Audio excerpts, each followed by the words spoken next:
The View from the Window. At the first light of dawn, flies began gathering around Inman's eyes and the long wound in his neck. Their touch woke him immediately. He brushed them away and looked across to the big window that faced his bed. During the day, he could see to the red road and the low brick wall, and beyond them to the fields and woods that stretched away to the west. But it was too early still for such a view, and only a gray light showed. Inman rose and dressed and sat in a straight-backed chair, putting the shadowy room of beds and broken men behind him. Once again he looked through the window. It was as tall as a door, and he had imagined many times that it would open onto some other place and let him walk through and be there. During his first weeks in the hospital, when he had hardly been able to move his head, he had at least been able to watch out the window and picture the old green places he remembered from home. Childhood places. The corner of a field where long grasses grew. The branch of a tree on which he had often sat, watching his father drive cows home in the evening. By now, he had stared at the window all through a late summer, so hot and wet that tiny black mushrooms grew overnight from the pages of his book.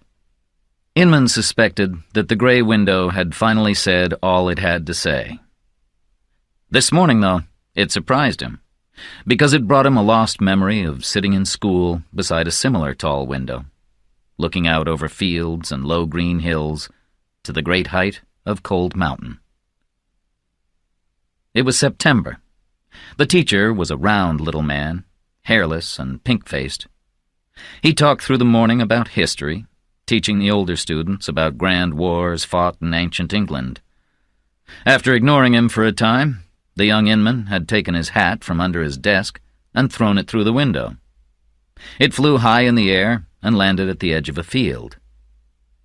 The teacher saw what Inman had done and told him to get it and to come back and be beaten. Inman never knew why he did what he did, but he stepped out the door, put the hat on his head, and walked away. He never returned. The memory passed as the day grew lighter. Inman thought, as he often did, of how he had received his wound during fighting outside Petersburg in the state of Virginia. When his two closest friends had pulled away his clothes and looked at his neck, they had said a sad goodbye. "We'll meet again in a better world," they said. The doctors at the local hospital had also expected him to die. After 2 days, they had sent him on to a hospital in North Carolina, his own state. There, the doctors looked at him and said that there was not much they could do. He might live, or he might not. But, slowly, the wound had started to heal. Inman thought of the battles he had fought in this terrible Civil War. Malvern Hill, Sharpsburg, Petersburg. Fredericksburg was another battle he would never forget. He thought back to how the fog had lifted that morning to show a great army marching uphill toward a stone wall. Inman had joined the men who were already behind the wall. They were well protected there, as you could stand up comfortably and still be in the shelter of the wall, while the Federals had to come uphill across open ground. It was a cold day, and the mud of the road was nearly frozen. The men let the Federals come very near before shooting them down. From behind the wall, Inman could hear the sound of bullets hitting meat. Thousands of Federals marched toward the wall all through the day, climbing the hill to be shot down. Inman started hating them for their stupid desire to die. Late in the afternoon, the Federals had stopped attacking, and the shooting slowly stopped. Thousands of men lay dead and dying on the hillside below the wall. The men on Inman's side, who had no boots, had climbed over the wall to pull the boots off the dead. That night, Inman, too, went out onto the battlefield. The Federals lay on the ground in bloody piles, body parts everywhere. Inman's only thought, looking on the enemy, was, "Go home." He saw a man killing a group of badly wounded Federals by striking them on the head with a hammer. The man did it without anger, just moving from one to another, whistling softly. Now, in the hospital, Inman often dreamed that the bloody pieces, arms, heads, legs, slowly came together and formed bodies whose parts did not match. They waved bloody arms, speaking the names of their women, or singing lines of a song again and again. One figure, whose wounds were so terrible that he looked more like a piece of meat than a man, tried to rise but could not. He lay still, but turned his head to stare at Inman with dead eyes, and spoke Inman's name in a low voice. Every morning after that dream, Inman woke in the blackest of moods. Some days later, Inman walked from the hospital into town. His neck hurt very badly, but his legs felt strong, and that worried him. As soon as he was strong enough to fight, they would send him back to Virginia. He decided that he must be careful not to look too fit in front of a doctor. Money had come from home, and he had also received his pay from the army, so he walked through the streets and bought various things that he needed. A black woolen suit that fitted him perfectly, a black hat, strong boots, 2 knives, a little pot and cup, bullets for his pistol. Tired, he stopped at a coffee house and slowly drank a cup of something that was supposed to be coffee. He sat with his back straight, looking stiff and uncomfortable in his black suit, with the white bandage on his neck. Inman picked up the newspaper he had bought, hoping to find something to interest him.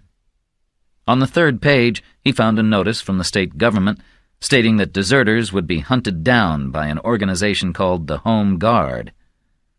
In another part of the paper, he read that the Cherokee Indians had been fighting the Federals. Inman put the paper down and wondered if his Cherokee friend Swimmer was among the men who were fighting. He had met Swimmer the summer they were both 16. Inman had been given the job of looking after some cows on Balsam Mountain. He had joined a group of men camping there, and after a few days, a band of Cherokee Indians had camped a short distance away. The Indians spent a lot of time playing a fast and dangerous ball game, and Swimmer had come over and invited the white men to play. The two groups had camped side by side for 2 weeks, the younger men playing the ball game most of the day. They spent the night drinking and telling stories by the fireside, eating great piles of freshly caught fish. There in the highlands, the weather was almost always clear, and the view stretched across rows of blue mountains. Once, Swimmer had looked out over the mountains and said he believed Cold Mountain to be the chief mountain of the world. Inman asked how he knew that to be true, and Swimmer had simply replied, "Do you see a bigger one?" In the mornings, when fog lay low in the valleys, Inman used to walk down to a cove to fish with Swimmer for an hour or 2. There, Swimmer talked in a low voice, telling stories of animals and how they became as they are. He told of ways to cause sickness or death, how to protect a traveler on the road at night, and how to make the road seem short. Swimmer saw man's spirit as a weak thing, constantly under attack, always threatening to die inside you. After many days, the weather turned wet and the two camps separated. Thinking of Swimmer now, Inman hoped that his friend was not out fighting Federals, but living in a hut by a rushing stream. He raised his coffee cup to his lips and found it cold and nearly empty. Inman guessed that Swimmer was right to say that a man's spirit could die while his body continued living. Inman felt that his spirit had been burned out of him, but he was still walking. He felt as dead as a tree that had been hit by lightning. As Inman sat thinking of his loss, one of Swimmer's stories rushed into his memory. Swimmer claimed that above the blue sky there was a forest where a heavenly race lived. Men could not go there to stay and live, but in that high land a dead spirit could be reborn. Swimmer said that the tops of the highest mountains reached into this healing place. Now, as he sat in the coffee house, Cold Mountain came to Inman's mind as a place where his spirit might be healed. He could not bear the idea that this world was all that there was. So he held to the idea of another world, a better world, and he thought that Cold Mountain was probably a good place for it. Inman took off his new coat and started working on a letter. It was long, and as the afternoon passed, he drank several more cups of coffee. This was part of what he wrote. I am coming home, and I do not know how things are between us. Do you remember that night before Christmas 4 years ago, when you told me that you would like to sit there forever and rest your head on my shoulder? Now I am sure that if you knew what I have seen and done, it would make you fear to do the same again. Inman stood up and folded the letter. He put his hand up to the wound in his neck. The doctors claimed he was healing quickly, but it still hurt to talk and to eat, and sometimes to breathe. But on the walk down the street to mail the letter, and then back out to the hospital, his legs felt surprisingly strong and willing. After supper, Inman checked the knapsack under his bed. There was a blanket already in the bag, and to these he added the cup and little pot and the knives. The knapsack had for some time been filled with hardtack, salt pork, a little dried beef, and some cornmeal. He got in bed and pulled up the covers. Tired from his day of walking about town, Inman read only for a short time before falling asleep. He woke sometime deep in the night. The room was black, and the only sounds were of men breathing and moving about in their beds. He rose and dressed in his new clothes. Then he put on his knapsack and went to the tall open window and looked out. Fog moved low on the ground, though the sky was clear. He stepped out of the window. Chapter 2. Ada Monroe. Ada sat in the porch of the house that was now hers, writing a letter. Putting the point of the pen in ink, she wrote, This you must know. Although you have been away for so long, I will never hide a single thought from you. I believe it is our duty to be honest with each other and unlock our hearts. She blew the paper to dry it, and then carefully read her letter. She decided that she did not like what she had written, and threw the letter away. Aloud she said, That is just the way people talk. It means nothing. She looked over to the kitchen garden, where tomatoes and beans grew that were hardly bigger than her thumb, although it was the growing season. Many of the leaves were eaten away by insects. Beyond the failed garden lay the old cornfield, now grown wild. Above the fields, the mountains showed faintly through the morning fog. Ada sat waiting for the mountains to show themselves clearly. The house and gardens were now in a terrible condition, and Ada felt comforted that at least the mountains were as they should be. Since her father's funeral, Ada had done hardly any work on the farm. She had at least milked Waldo, the cow, and fed Ralph, the horse, but she had not done much more because she did not know how to do much more. She had left the chickens to look after themselves, and they had grown thin and wild, and it had become more and more difficult to find their eggs. Cookery was now a real problem for Ada.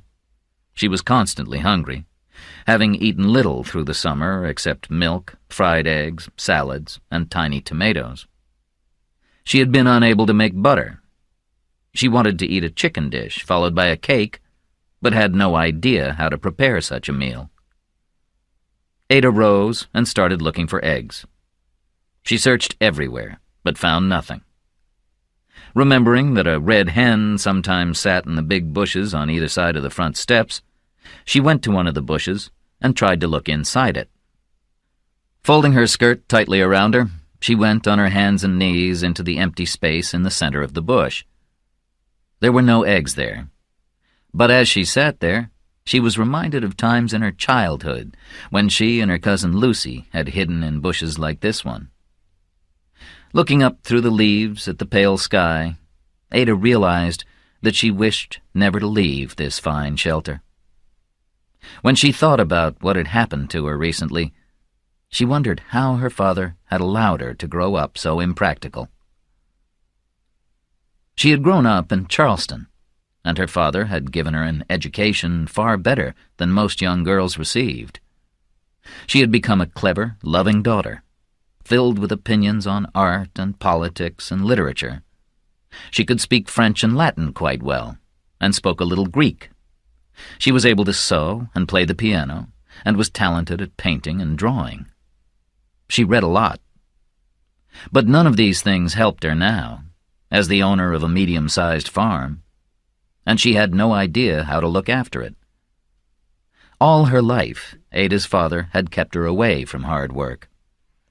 He had hired workers to help on the farm, and a man and his part Cherokee Indian wife to help in the house, so that Ada only had to plan the weekly menus. She had therefore been free to spend her time reading, sewing, drawing, and practicing her music. But now the hired people were gone, leaving Ada to manage on her own. Suddenly, the red hen came flying through the leaves, followed by the big black and gold rooster. He looked at her with his shining black eyes for a moment, then flew at her face. Ada threw up a hand to protect herself and was cut across the wrist. She knocked the bird to the ground, but he flew at her again, and she escaped from the bush, with the rooster scratching at her legs. She hit the bird until it fell away, and ran into the house, where she sank into an armchair and examined her wounds. There was blood on her wrist and scratches on her leg, and her skirt was torn. "This is the place I have reached," she thought. "I am living in a world where this is your reward for looking for eggs." She rose and climbed the stairs to her room, removed her clothes, and washed. Finding no clean clothes, she took some from near the bottom of the dirty clothes pile. She wondered how to get through the hours until bedtime. Since the death of her father, Monroe, she had sorted out his things, his clothes and papers, but that was all she had done. Now, at the end of each empty day, the answer to the question, "What have you achieved today?" was always, "Nothing." Ada took a book from her bedside table and went to sit in the upper hall in her father's old armchair by the window, where the light was good. She had spent much of the past 3 months sitting in the armchair reading. She liked the fact that when she looked up from the page, she could see the fields and mountains, and the great height of Cold Mountain above them all. It had been a wet summer, and the mountains, with their fogs, clouds, and gray rain, were very different from her hometown of Charleston. She began to read, but could not stop thinking about food. She had not yet eaten breakfast, although it would soon be time for lunch. She went down to the kitchen and spent nearly 2 hours trying to make a loaf of bread. But when the loaf came out of the oven, it looked like badly made hardtack. Ada tried a piece, then threw it outside for the chickens. For lunch, she ate only a plate of the little tomatoes and 2 apples. Leaving her dirty plate and fork on the table, Ada went to the porch and stood looking. The sky was cloudless. She walked down the path a little way and turned onto the river road, picking wildflowers as she went. In 15 minutes, she reached the little church that had been Monroe's responsibility. Ada climbed the hill and went behind the church and stood beside Monroe's grave. She put the flowers on the ground and picked up the previous bunch, now wet and dying. The day Monroe had died was in May.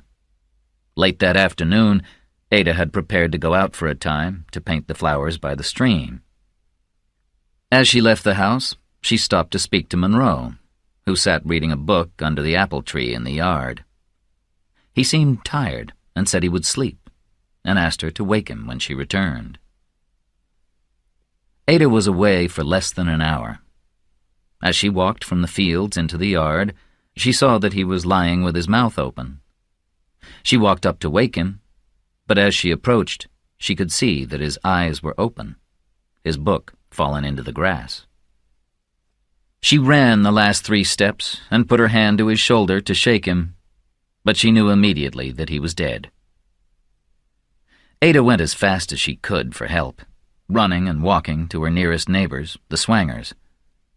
They were members of her father's church, and Ada had known them from her earliest days in the mountains.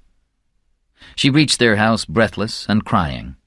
It had started raining, and when she and Esco Swanger got back to the cove, Monroe's body was wet and leaves had fallen on his face.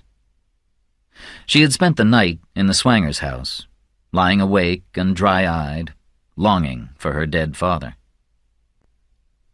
2 days later, she had buried Monroe on the little hill above the Pigeon River. The morning was bright and windy. 40 people, dressed in black, nearly filled the little church. 3 or 4 men talked of Monroe's fine qualities, his small acts of kindness, and his wise advice. Esco Swanger spoke of Ada and her terrible loss, of how she would be missed when she returned to her home in Charleston. Then, later, they had all stood and watched the burial. Afterward, Sally Swanger had taken Ada by the elbow and walked with her down the hill. "You stay with us until you can arrange to go back to Charleston," she said. Ada stopped and looked at her. "I will not be returning to Charleston immediately," she said. "I will be staying at Black Cove, at least for a time." Mrs. Swanger stared at her. "How will you manage?" she asked. "I'm not sure," Ada said. "You're not going up to that big dark house by yourself today. Take dinner with us and stay until you're ready to leave." "I would be grateful," said Ada. She had stayed with the Swangers for 3 days and then returned to the empty house, frightened and alone. It was a brave decision, as the war was not going well for the southern states. The Federals were just over the mountains to the north, and according to the newspapers, things were growing desperate in Virginia. People worried that the Federals would soon come south looking for food, take what they wanted, and leave people with nothing. Everyone in town knew how the Feds had robbed a family, taking every animal and piece of food they could find and setting fire to the henhouse as they left. The Home Guard was as bad, or worse. The story was that Teague and his men had thrown a family called the Owens out into their yard at dinner time. Teague claimed they were known to be lovers of the Federals. First, they searched the house, and then they examined the yard to see if they could find soft dirt from fresh digging. They hit the man, and later hit his wife. Then they hanged a pair of dogs, tied the woman's thumbs together behind her back, and pulled her up by them with a rope thrown over a tree. But the man still wouldn't say where he had hidden the silver. A white-headed boy called Birch had said he believed that maybe they should stop and leave. But Teague pointed a pistol at him and said, "I won't be told how to treat these people. I'll do exactly what I like." In the end, they didn't kill anybody, and didn't find the silver either, but just lost interest and left. Walking back home from her father's grave, Ada stopped to rest by a rock that had a view of the river valley. She looked up toward Cold Mountain, pale and gray and distant, then down into Black Cove.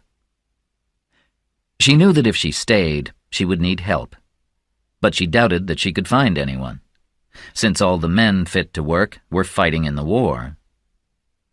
She sat and looked down at the farm. It seemed a mystery to her that she owned the farm, though she could say exactly how it had happened. She and her father had come to the mountains 6 years earlier, hoping to find a cure for the illness that was slowly destroying Monroe, so that he coughed up blood each day. His Charleston doctor had recommended living in the mountains, and Monroe had found a mountain church that needed a preacher. They had set off immediately, traveling first by train to Spartanburg, where they had stayed for several days, and then by horse and carriage. They had left Spartanburg in the hour before dawn, and had traveled all through the day, through land that climbed higher and higher. As the day went on, Ada became certain that the road would disappear completely, leaving them lost in a wild country. Monroe, however, was excited, and from time to time spoke poetry aloud. Ada had laughed and kissed him, thinking that she would follow him anywhere. It was long after midnight when they came to a dark little church on a hill above the road and a river. They went in out of the rain and lay down in their wet clothes. The next morning, Monroe rose stiffly and walked outside. Ada heard him laugh, and then say, "My God, I thank you once again." She went to him. He stood in front of the church, laughing and pointing above the door. She turned and read the sign. Cold Mountain Church. "We have arrived home," Monroe said. In the weeks that followed their arrival, Ada and Monroe had visited members of the church and others who they hoped would join it. People seemed distant and quite cold. Only the men would come out to meet them, and sometimes Monroe and Ada would be invited in, and sometimes not. When they were invited inside, the men looked at the fire and did not speak. When Monroe asked a direct question, often they just looked at him.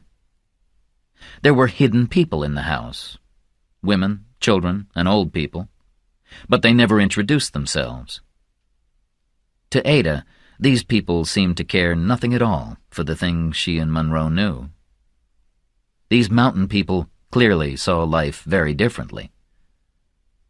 But Monroe and Ada remained at the church, living in a little riverside house that belonged with it. Then, when Monroe's health improved and people seemed to be accepting him, Monroe sold the Charleston house and bought the cove from the Black family. He liked the way the land was flat and open at the bottom of the cove, and he liked the wooded hillsides that rose from the farm toward Cold Mountain, and the ice-cold water from the stream. And he especially liked the house he had built there, with its big porch all across the front and the great fireplace in the sitting room. When he bought the cove, the place had been a farm, but Monroe did not bother to manage the farm well, since he had put his money into rice and cotton and did not need to grow his own food. Still seated by the rock, Ada took a letter from her pocket and began to read it. It was from her father's lawyer in Charleston, and in it he informed her that due to the war, Ada's income from rice and cotton had been reduced to almost nothing. Ada stood up, put the letter back in her pocket, and took the path down to Black Cove. She wondered how she would find the courage to hope. When she reached the old stone wall that marked the edge of the farm, she paused again. It was a lovely spot, one of her favorite corners of the farm.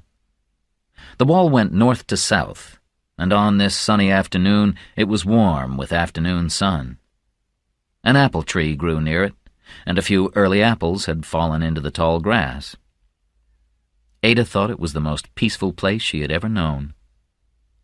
She settled herself against the wall, took her book from her pocket, and began reading, until eventually she fell asleep in the long grass.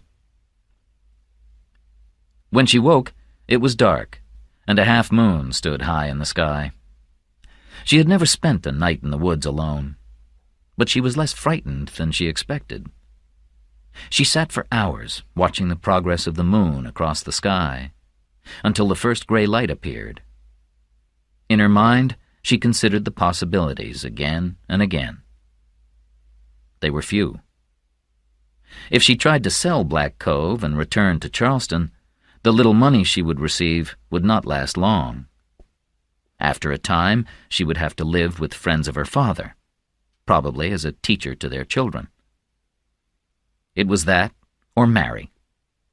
But the thought of returning to Charleston in order to hunt for a man disgusted her. She tried to see herself saying to someone that she loved him, when she actually meant that she needed his money. But she could not imagine the marriage act with such a man. She knew that if she returned to Charleston under these conditions, she could not expect people to welcome her, because in the opinion of Charleston society, she had refused too many men who had shown an interest in her. She had told too many of her friends that these men bored her, and that marriage was not a woman's only purpose in life. As a result, many people thought that she was very strange. In the year before they had moved to the mountains, Ada had lost many friends. So even now, the idea of returning to Charleston was a bitter thought. There was nothing pulling her back, and she had no family there. And although she was an outsider, this place, the Blue Mountains, seemed to be holding her where she was.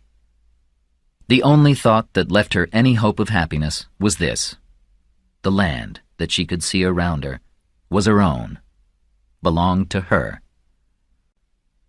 She returned to the house in the early morning and was sitting in the porch some hours later, wondering what her next action should be, when she saw a figure come walking up the road. It was a girl, a short one, thin as a chicken neck, except across the lower half of her body, where she was quite wide. The girl came up to the porch, and without asking permission, sat in the chair next to Ada. She wore a blue square-neck dress made of cheap cloth. "Sally Swanger said you're in need of help," she said. Ada examined the girl carefully. She was a dark thing, with a thin chest but strong-looking arms. She had a broad nose, and her hair was black and thick. Big dark eyes, no shoes, clean feet. "Mrs. Swanger is right. I do need help," Ada said. "But I need help with the farm. It's rough work, and I believe I need a man for the job." "Number one," the girl said, "if you have a horse, I can plow all day. Number two, every man worth hiring has gone to fight." The girl's name, Ada soon discovered, was Ruby, and after talking for a time, Ada began to think that Ruby was strong enough to work on the farm. Just as importantly, as they talked, Ada liked Ruby, and felt that she had a willing heart. And though Ruby could not read a word, or even write her name, Ada thought she saw in her something hard and bright. And they shared this: Ruby was a motherless child from the day she was born. In a short time, and to Ada's surprise, they came to an agreement. Ada said, "At the moment, and possibly for some months, I have very little money." "Money isn't important," Ruby said. "Sally said you needed help, and she was right. But I don't want to be your servant. I'm saying, if I'm going to help you here, both of us must understand that." As they talked, the black and gold rooster walked by the porch and paused to stare at them. "I hate that bird," Ada said. "He attacked me." Ruby said, "I wouldn't keep a bird that did that to me." "But how can I get rid of it?" Ada said. Ruby looked at her in surprise. She rose and quickly seized the rooster, put his body under her left arm, and with her right hand pulled off his head. He struggled for a minute, and then went still. Ruby threw the head into a bush. "He'll need cooking for quite a time," she said. By dinner time, the meat of the rooster was falling from the bones, and bread was baking in the oven.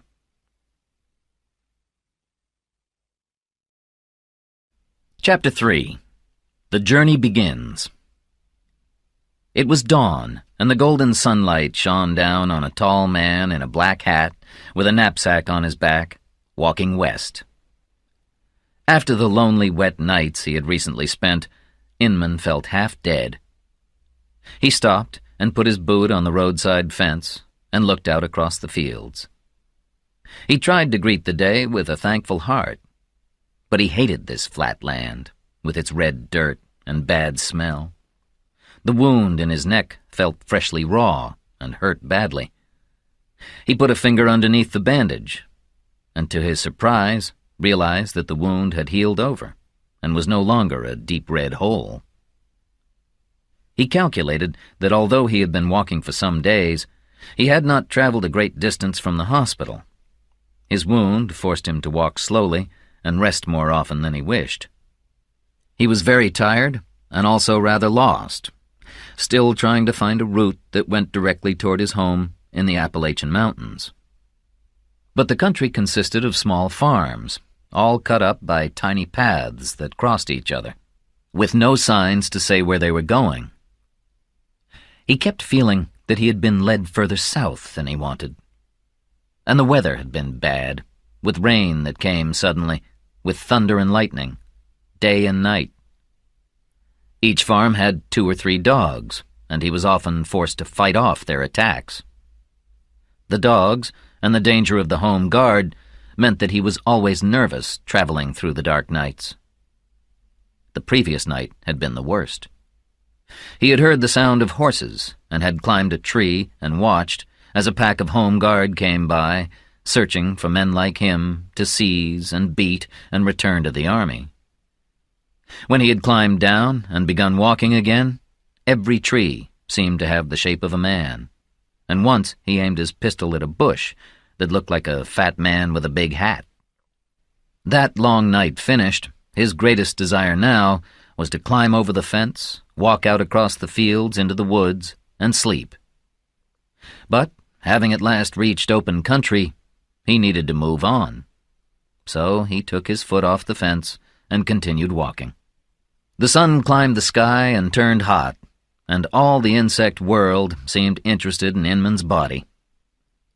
In the afternoon, he came to a small village with a store and a few houses. Inman decided to risk going to the store to buy food. He put his pistol into his blanket roll in order to look harmless and not attract attention. 2 men sitting on the porch hardly looked up as he climbed the steps. One man was hatless, with his hair standing up on his head. The other man, who wore a cap, was studying a newspaper. Leaning against the wall behind him was an expensive gun. Inman wondered what men like these were doing with such a good gun. He walked past them into the store, and they still did not look up. The store did not have much, but Inman bought cornmeal, a piece of cheese, some hardtack, and then he went out onto the porch. The 2 men were gone. Inman stepped down into the road to go on walking west, eating as he traveled. A pair of black dogs crossed the road in front of him. Then, as Inman came to the edge of the town, the 2 men who had been on the porch suddenly came from behind a house and stood in front of him. They were not big men. They were drunk, maybe, and seemed too confident. "Where are you going, you fool?" the man with the cap said. Inman said nothing. He finished his food with 2 big bites. Before the war, he had never much liked fighting. But when he had joined the army, he had discovered that fighting was easy for him. He had decided that it was like any other thing, a gift. The 2 men jumped on him before he even had time to remove his pack. But Inman fought them off and beat both of them to the ground, so that they lay quiet, face down. Then the hatless man rolled over and pulled out a small pistol. Inman seized the pistol and beat the man on the head with it, threw it onto the roof of a building, and walked away. Outside the town, he turned into the woods and walked away from the road. All through the afternoon, he continued west through the woods, stopping now and again to listen for anyone following. Sometimes he thought he heard voices in the distance, but they were faint and were probably his imagination. Night came, and as he walked, Inman's thoughts went back to his home in the mountains, and he remembered the day he first saw Ada. Inman had attended church, especially to see Ada. In the weeks following her arrival in Cold Mountain, he had heard much about her before he saw her. She and her father had caused a lot of amusement among the houses along the river road. People sat on the porch, as at the theater, eager to watch Ada and Monroe pass by in their carriage. All agreed that Ada was pretty, but they laughed at her Charleston clothes and hairstyles. If they saw her holding a flower in order to admire its color, or bending to touch a leaf, some called her mad. People could not understand her habit of staring at a thing, bird or bush, sunset, mountain, and then scratching at a piece of paper with her pen. So one Sunday morning, Inman dressed himself carefully, in a new black suit, white shirt, black tie, black hat, and went to church to take a look at Ada. It had rained, and the road was muddy, so that he arrived late and had to take a seat at the back. He could only see the backs of people's heads. But he recognized Ada immediately, since her dark hair was twisted up on her head in a style that was not known in the mountains. A few fine curls lay on her soft neck, and all through the church service, Inman's eyes remained on her white skin. After a while, even before he saw her face, he wanted to press 2 fingers against the back of her neck. That morning Monroe preached, as he often did, about the question that worried him most. Why was man born to die? He had no real answer, and people had become bored with his constant questioning. Inman sat staring at Ada's neck, not really listening to Monroe's words, waiting for him to finish. When the service ended, the men and women left the church by separate doors. The men lined up to shake hands with Monroe, and then they all chatted with each other and discussed whether it would rain again. Ada stood on the edge of the group, looking foreign and beautiful and very uncomfortable. Everyone else wore warm woolen clothes, but she was wearing a light cream-colored dress that did not suit the weather at all. The older women came to her and said things, and then there were embarrassed pauses, and they walked away.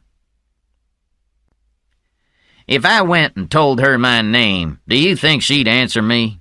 said a man who had come to church for exactly the same reason as Inman. "I couldn't say," Inman replied. "You haven't an idea how to begin talking to her," another man laughed. Inman walked away from the group towards Sally Swanger. "I'll do some work on your farm, if you'll introduce me," he said. Sally laughed. "Notice I'm not even asking who to," she said. "Now's the time," Inman replied. Mrs. Swanger took Inman's black coat by the sleeve and pulled him across the yard to Ada. He raised his hand to take off his hat. "Miss Monroe," Sally Swanger said, her face bright, "Mr. Inman has asked to meet you. You've met his parents. His people built the church." Mrs. Swanger walked away, and Ada looked Inman directly in the face. He realized too late that he had not planned what to say. "Yes," said Ada. There was not much patience in her voice, and for some reason Inman was amused. He held his hat and looked into it, hoping for an idea. "You're free to put your hat back on and say something," Ada said. "You know, people are very interested in you," said Inman. "A new experience, am I?" Ada asked. "No," Inman said. "Then what would you compare me to?"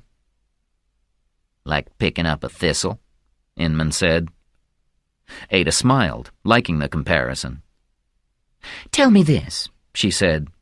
"A woman earlier said that it was sheep-killing weather. Did she mean it was good weather for killing sheep, or that this weather killed sheep?" "The first," Inman said. "Well, then I thank you. You've been useful to me." She turned and walked away to her father. Inman watched her touch Monroe's arm and say something to him, and they went to the carriage and drove off. Late in the night, Inman followed a rough road that ran along the banks of the deep river. It soon went down into a gorge with high rocks on either side, so that there was only a piece of sky above. It was so dark for a time that Inman had to feel with his feet for the soft dust of the road to find the way. He did not like his position, and feared the home guard horseman would find him before he could find a place to leave the road. Although it was painful, he started to run, and some minutes later he saw a light ahead. As he approached, he saw that a man was standing in the road, holding a lamp. Walking quietly, Inman came closer and stopped by a rock less than 10 meters away. The man wore a suit of black clothes and a white shirt. He held a horse by a rope tied around its neck. In the light, Inman could see that the horse carried something white across its back. "Lord! Oh, Lord!" the man cried. His whole body was shaking, and he seemed desperate. Then he walked to the horse and lifted the white object off the animal, and Inman could see that he was carrying a woman, with her black hair brushing the ground. Inman realized that the man was taking her to the edge of the gorge. He could hear the man crying in the dark as he walked. Inman took out his pistol and ran along the road toward the man. "Put her down," he said. She dropped at the man's feet. "What pistol is that?" the man said. "Step away from her," Inman said. "Get over there where I can see you." The man stepped across the body and approached Inman. "You're a message from God saying no," the man said. He fell to his knees in the road, and Inman saw that his face was shiny with tears. Inman hit him lightly with the pistol so that he fell in the road on his back. "You deserve to be killed," Inman said. "Don't kill me. I'm a preacher," the man replied. Inman showed his surprise. "Is she dead?" he asked. "No, she has a child inside her, and I gave her some powder to make her sleep for 4 hours." "Not married to her?" "No." Inman stepped over to the girl, put a hand to her dark head, and lifted it. She looked drugged, but he could see that she might be attractive. "Put her back on the horse," Inman said. The man did as he was told, and then said, "What now?" "Where did you come from?" Inman asked. "There's a town not far off," the man replied, pointing up the road in the direction Inman was going. "Walk in front of me and show me the way," Inman said. They started walking. Inman kept his pistol in one hand and led the horse with the other. The road soon started climbing through low hills.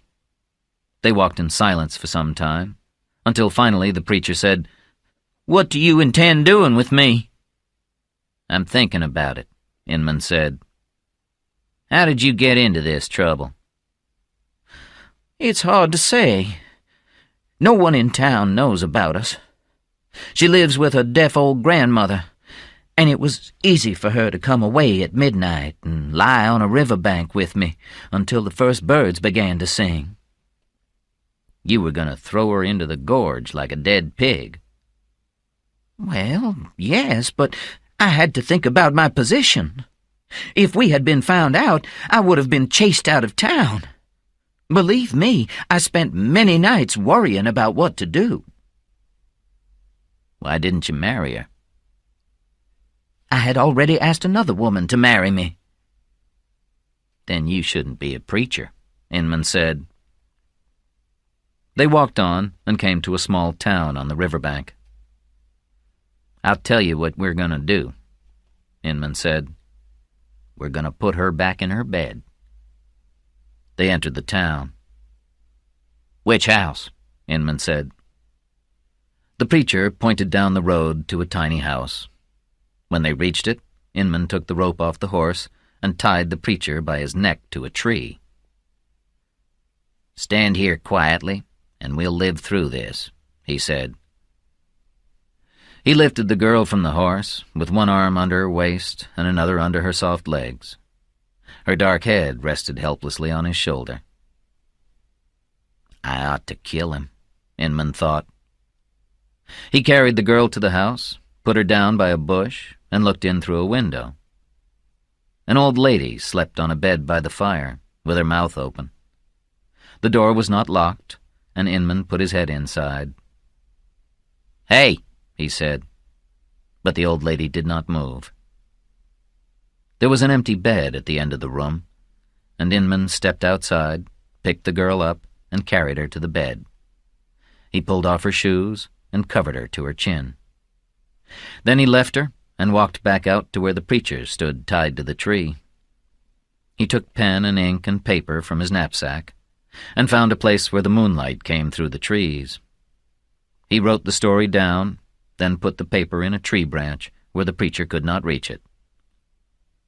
The preacher watched him, and when he guessed what Inman was writing, he kicked at him with his feet. "You've ruined my life," he said. "Don't blame that on me," Inman said. "I don't want to have to wonder if you'll be back in that black gorge in a night or two with her lying on your horse again." "Then shoot me and leave me." "Don't think that I don't want to do that," Inman said as he walked away.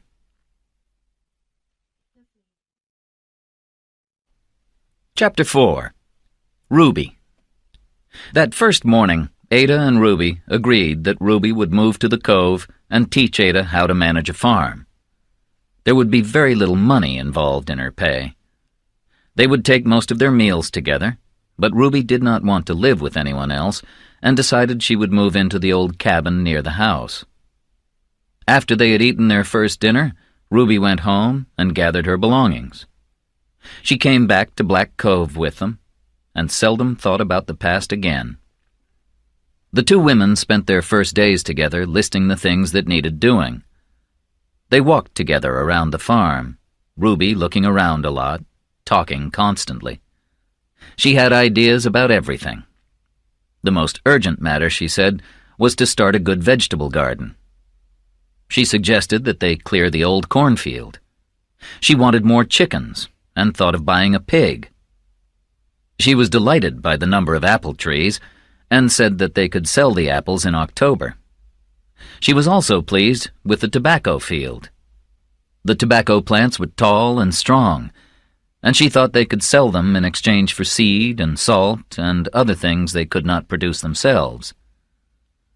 When Ada told Ruby how little money she had, Ruby said, "I've never held a piece of money bigger than $1 in my hand." Ruby's opinion was that they did not really need cash. Ruby had never felt comfortable with money, especially when she thought of how one could hunt, gather, and plant the things one needed. And it was true that now, with the war, money had lost so much value that it was hard to buy anything with it anyway.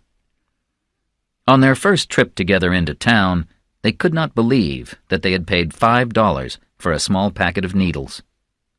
And the cloth that they wanted was priced at $50. Ruby said that if they had sheep, they could make the cloth themselves. Ada could only think that it would take many days of hard work. Money made things so much easier. But even if they had it, store owners really didn't want money, since the value of it was likely to fall almost immediately. The general feeling was that paper money ought to be spent as soon as possible. It was wiser to exchange food and other goods. Ruby seemed to understand this. Ruby's plan was this. Ada should sell either the carriage or the piano. She believed she could exchange either one or the other for the things they would need to get through the winter. Ada thought about this for 2 days, and finally surprised herself by deciding to sell the piano. She did not play the piano particularly well, and it had been Monroe who had wanted her to learn. Also, she knew that she would have very little time for art in her future life, and that she would spend most of the free time she had drawing and painting. After Ada had taken her decision, Ruby wasted no time. She knew who had extra animals and food, and she decided on old Jones, who lived up on East Fork, and whose wife had wanted the piano for some time. Ruby was a hard bargainer, and Jones was finally made to give a fine pig, half a dozen sheep, and large quantities of cornmeal, green vegetables, and smoked meat. In a few days, Ruby brought the pigs and the little sheep up into Black Cove. She took them to Cold Mountain to feed through the fall, and marked their ears with a knife to show who their owner was. Late one afternoon, old Jones arrived with another man and took the piano away. Ada sat on the porch and watched it go. She did not feel much regret, but she thought about the party that Monroe had given 4 days before Christmas in the last winter before the war. The chairs in the room had been pushed back against the wall to make space for dancing, and people who could play the piano each played for a short time. There were pretty lamps in glass bowls, a fashion that no one in the mountains had seen before.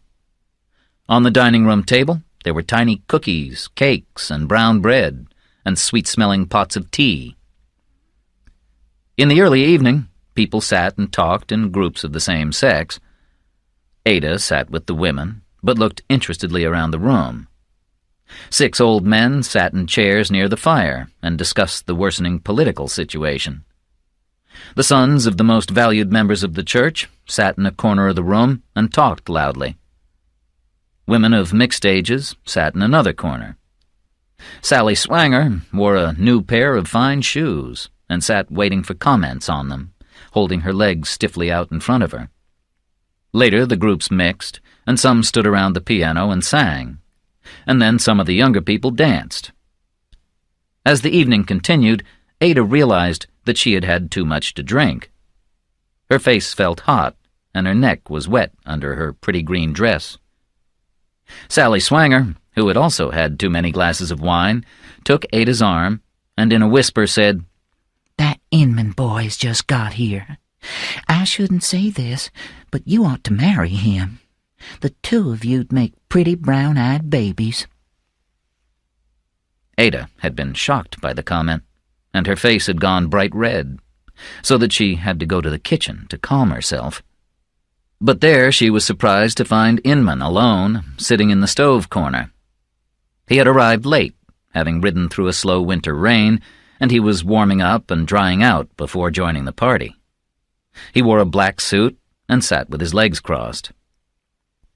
"Oh," Ada said, "there you are. The ladies are already so pleased to know you're here." "The old ladies?" Inman said. "Well, everyone. Mrs. Swanger is especially pleased by your arrival." This comment reminded Ada of Mrs. Swanger's words to her, and the blood rushed to her head. "Are you all right?" Inman asked. "Yes, but it's hot in here." Ada went to the door and opened it for a breath of cool air. Out from the dark, over a great distance, came the high, lonely call of a wild dog. "That's a sad sound," Inman said. Ada closed the door and turned to Inman. But when she did, the heat of the room and the alcohol and the soft look on Inman's face made her feel faint. She took a few uncertain steps, and when Inman half stood and put out a hand to steady her, she took it. And then, she didn't know how, she found herself in his lap. He put his hands on her shoulders for a moment, and she lay back with her head beneath his chin. Ada remembered thinking that she never wanted to leave this place, but did not realize that she had said it aloud. He seemed as content as she was, and he moved his hands to her shoulders and held her there. She rested in his lap for half a minute, no more. Then she was up and away, and she remembered turning at the door to look back at him, where he sat with a puzzled smile on his face. Ada went back to the piano, where she played for quite some time. Inman eventually came and stood leaning against the door, watching her for a while before moving away to talk to a friend. Through the rest of the evening, neither Ada nor Inman mentioned what had taken place in the kitchen. They talked once, rather uncomfortably, and Inman left early. Ada sat on the porch for some minutes after the piano had gone. Then she and Ruby made and drank some real coffee. That morning, Ada had discovered a large sack of green coffee beans in a dark corner of the barn. Over the next few days, they exchanged most of the coffee for sacks of salt, corn, potatoes, and beans, and 8 chickens. In these matters, Ruby was a ball of energy, and she soon created a daily routine for herself and Ada. Each day before dawn, she milked the cow, lit the fire in the kitchen, and made breakfast. Ada, who rarely got up before 10, started getting up at dawn too, since Ruby obviously expected her to do so. The 2 young women ate breakfast together, while Ruby talked about her plans for the day. After breakfast was done, they worked constantly.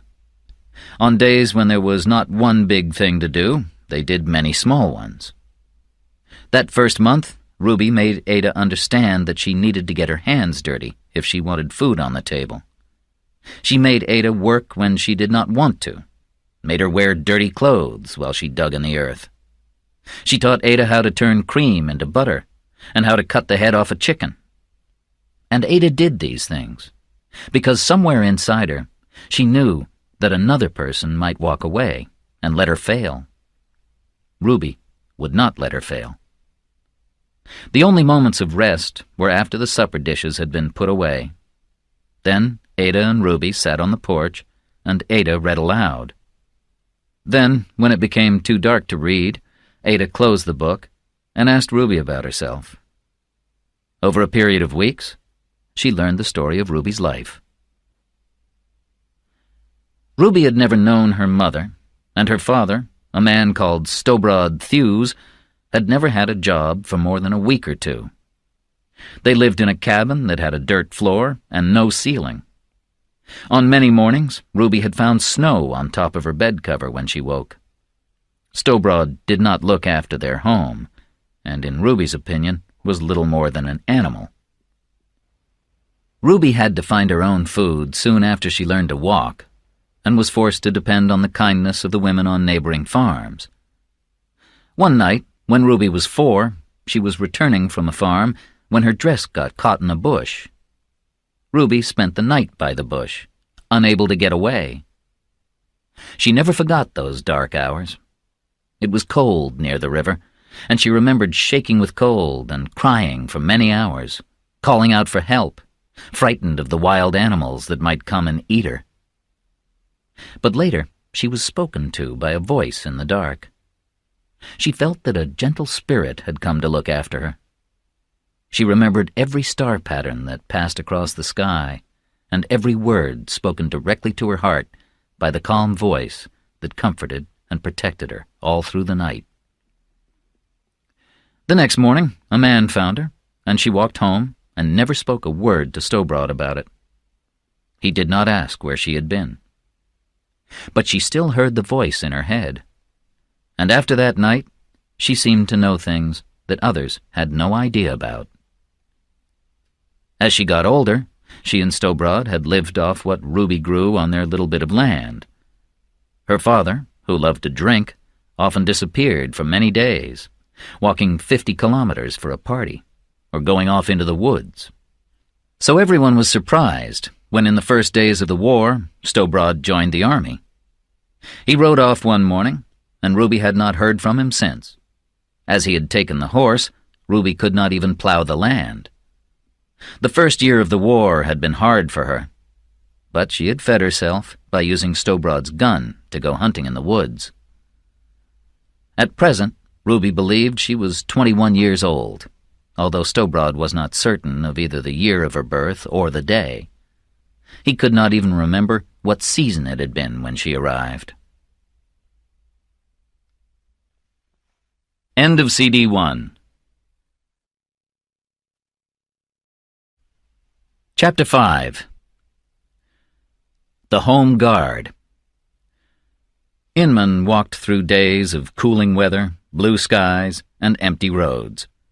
He avoided towns and met few people, and the few he met were mainly slaves.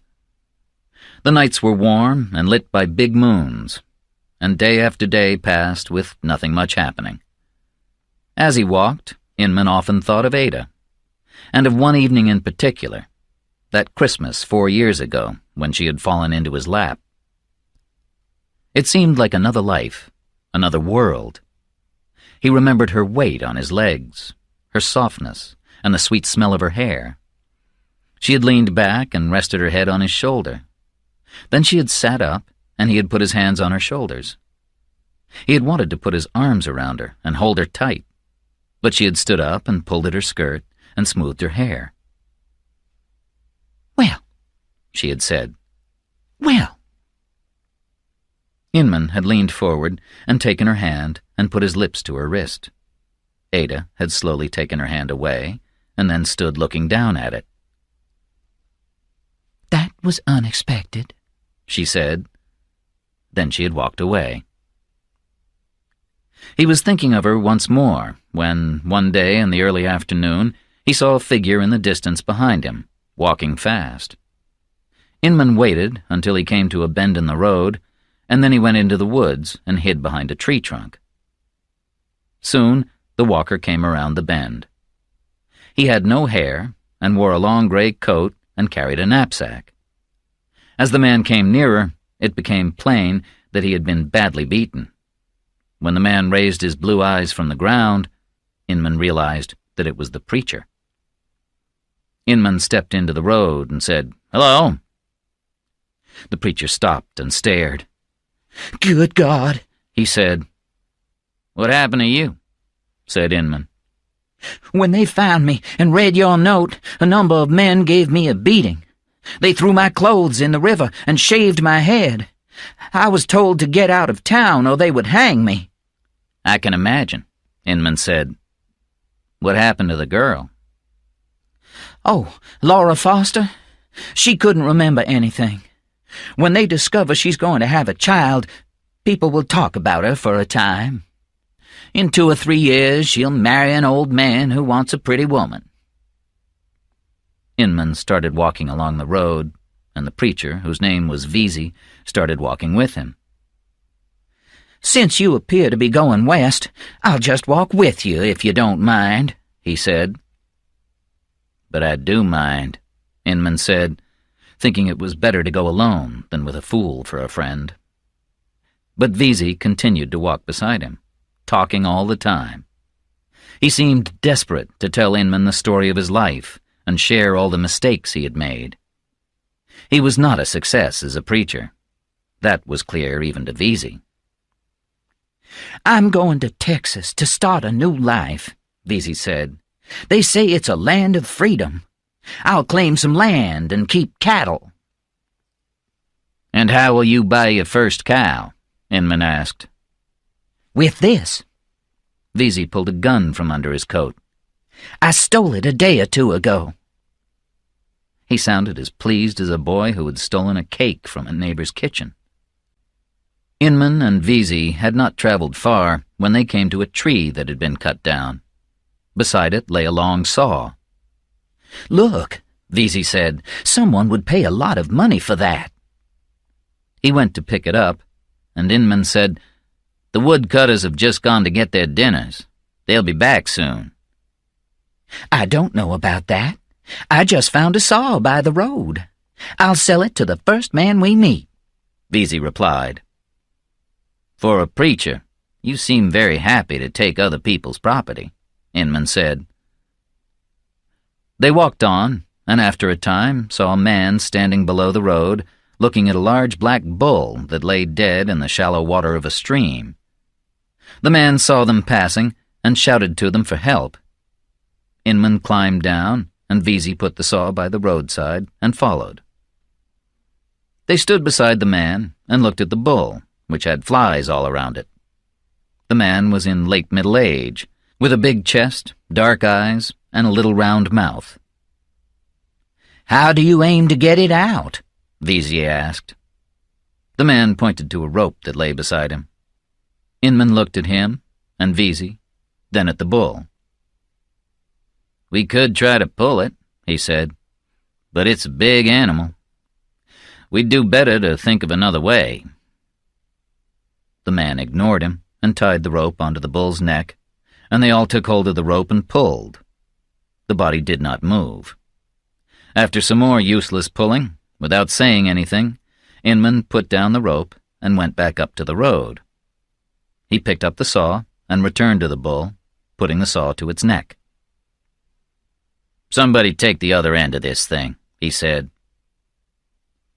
Soon they had cut the animal up into sections, which they pulled out of the stream and left on the ground. The water was red with the animal's blood.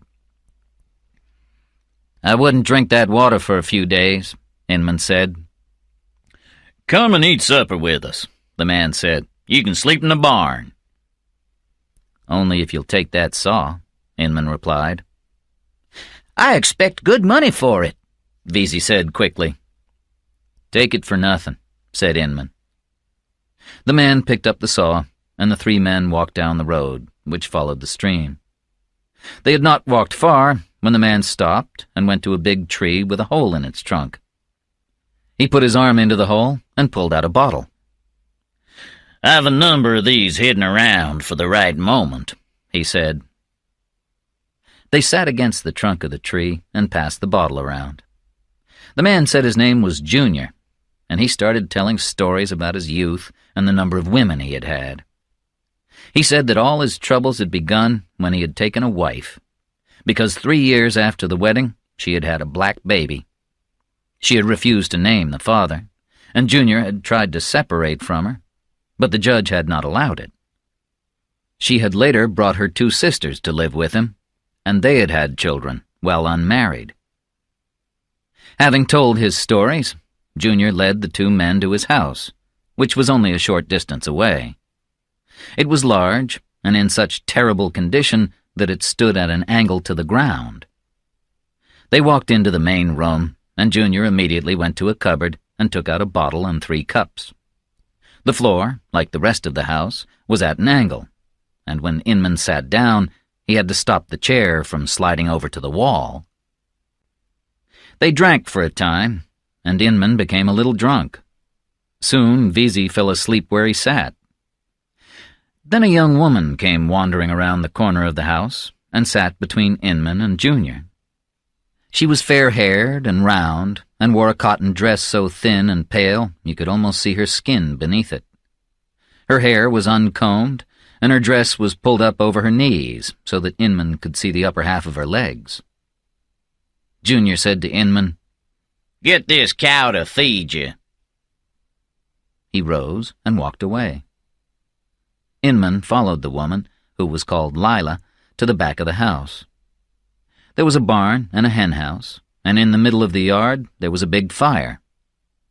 2 more pale females appeared, obviously the sisters of Lila.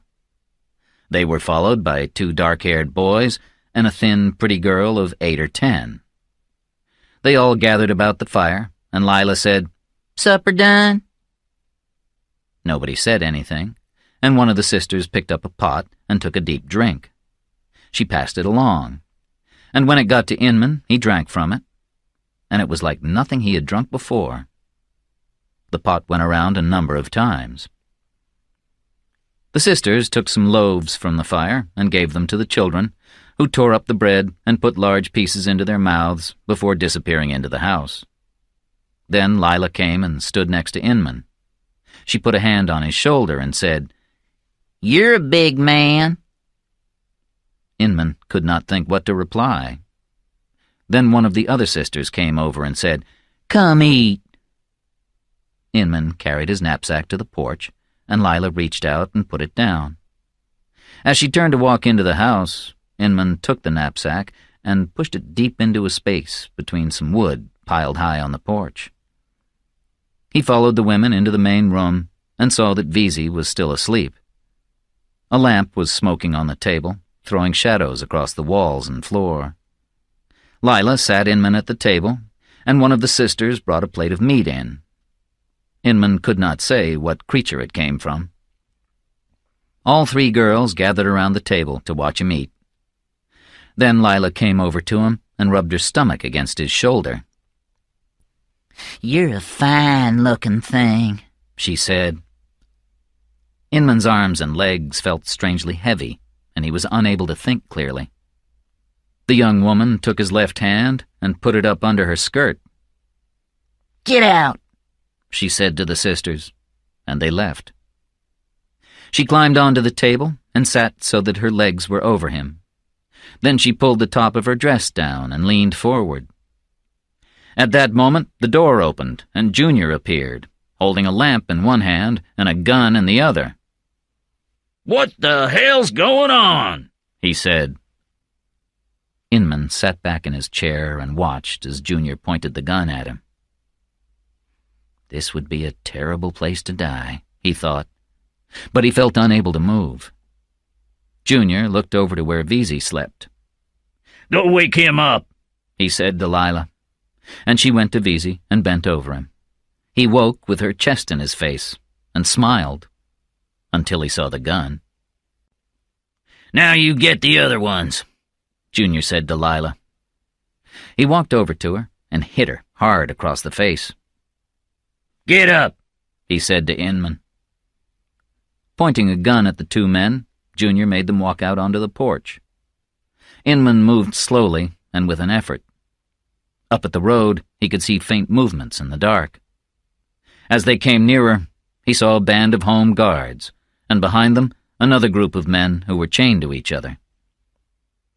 "You're not the first one I've trapped here," Junior told Inman. "I get $5 for every deserter I catch." They tied Inman and Veezy to the string of prisoners and pushed them all against the wall of the house. None of the tied men said a word, but moved to the wall like half-dead creatures. They leaned back and immediately fell into open-mouthed sleep. But Inman and Veezy stayed awake, from time to time pulling uselessly at their ropes. The guards built up the fire in the yard until it stood as high as the walls of the house. After a time, one of them brought out a fiddle and started playing, while the other guards drank from various pots. Then they danced around the fire, and sometimes they could be seen pressing themselves against Lila or one of her sisters. When the men finally stopped dancing, Lila pushed herself against Inman. She looked him in the eye and said, "Bye-bye." Then the guards pointed their guns at the chained men and marched them off down the road toward the east. For several days, Inman walked, tied by the wrists at the end of a long rope, with 15 other men. Veezy was tied directly in front of Inman, and he walked with his head down, unable to believe his bad luck. Some of the chained men were old, others only boys, all of them accused of being deserters or of being on the side of the Federals. Inman understood that they were either being taken to prison or being returned to the fighting. As they walked, some men shouted that they were innocent, and others cried and begged to be freed. The prisoners walked for several days, hardly speaking to each other at all. For food, they were given nothing, and for drink, they simply bent over a stream and used their hands to hold the water. The old men grew especially tired, and when they could no longer walk, even when pushed by a gun, they were given a mixture of milk and corn. Some days the guards made the prisoners walk all day, and they slept at night. Some days they slept and rose at sunset, and started walking and continued all night. It did not make much difference, because the woods were so thick that the sun never seemed to shine through them. Inman felt weak and faint, hungry as well. The wound in his neck hurt, and he thought it might break open and start bleeding. Then one night they stopped, and the prisoners were left tied, without food or water. The men piled up like dogs to sleep on the ground. They were woken up in the early hours of the morning by the guards shining lamps in their faces, and were told to stand. The leader of the guard said, "We had a talk, and decided that you animals are just wasting our time." Then the guards raised their guns. A boy, not much over 12, fell to his knees and started crying. An old man, gray-headed, said, "He can't mean to kill us here." One of the guards put down his gun and looked at the leader and said, "I didn't join the home guard to kill grandpas and little boys." The leader said to him, Either you shoot them or you join them." Inman looked off into the dark woods. "This is where I will die," he thought. The firing started. Men and boys began falling all around. Veazey stepped forward and started shouting. He said, "It is not too late to stop this crime." Then he was shot a number of times. The bullet that hit Inman had already passed through Veazey's shoulder, and as a result did not strike very hard. It hit Inman in the side of his head and came out behind his ear. He fell immediately, but stayed partly conscious, unable to move or close his eyes. He watched as people died all around him and fell chained together. When the firing was done, the guards seemed unclear what to do next. Finally, one of the men said, "We'd better get them underground." They did the job badly, just digging out a shallow hole and throwing the men in and covering them with dirt. When they had finished, they climbed onto their horses and rode away.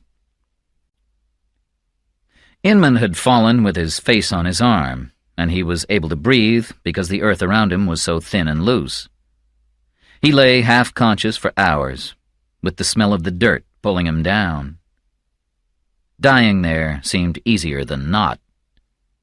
But before the dawn of day, wild pigs came from the woods, attracted by the smell, and they started digging up the earth. Inman found that he was staring into the face of one of these creatures. "Get away," Inman said. The animal moved back and looked at him, surprised. Inman sat up, his face covered in blood. He found the 2 holes in his head and felt them with his fingers. Then he started pulling at the rope with his hands, and Veazey appeared from the ground like a big fish, with his eyes open. Looking at him, Inman could not feel great sadness, but he did not feel glad either. By now, Inman guessed that he had seen thousands of men die. He feared his heart had been so touched by fire that he would never feel like an ordinary man again. He looked around until he found a sharp stone and sat until sunrise, rubbing his wrists against it. When he finally freed himself, he rolled Veazey over, face down.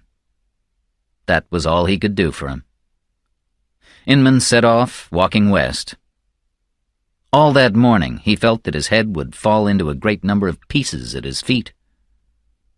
By noon he came to a place where 3 roads met, and was unable to decide which one to take. He decided to sit by the side of the road and wait for a sign to show him which way he should go. After a time, he saw a yellow slave coming down the road, driving a pair of bulls, one red and one white.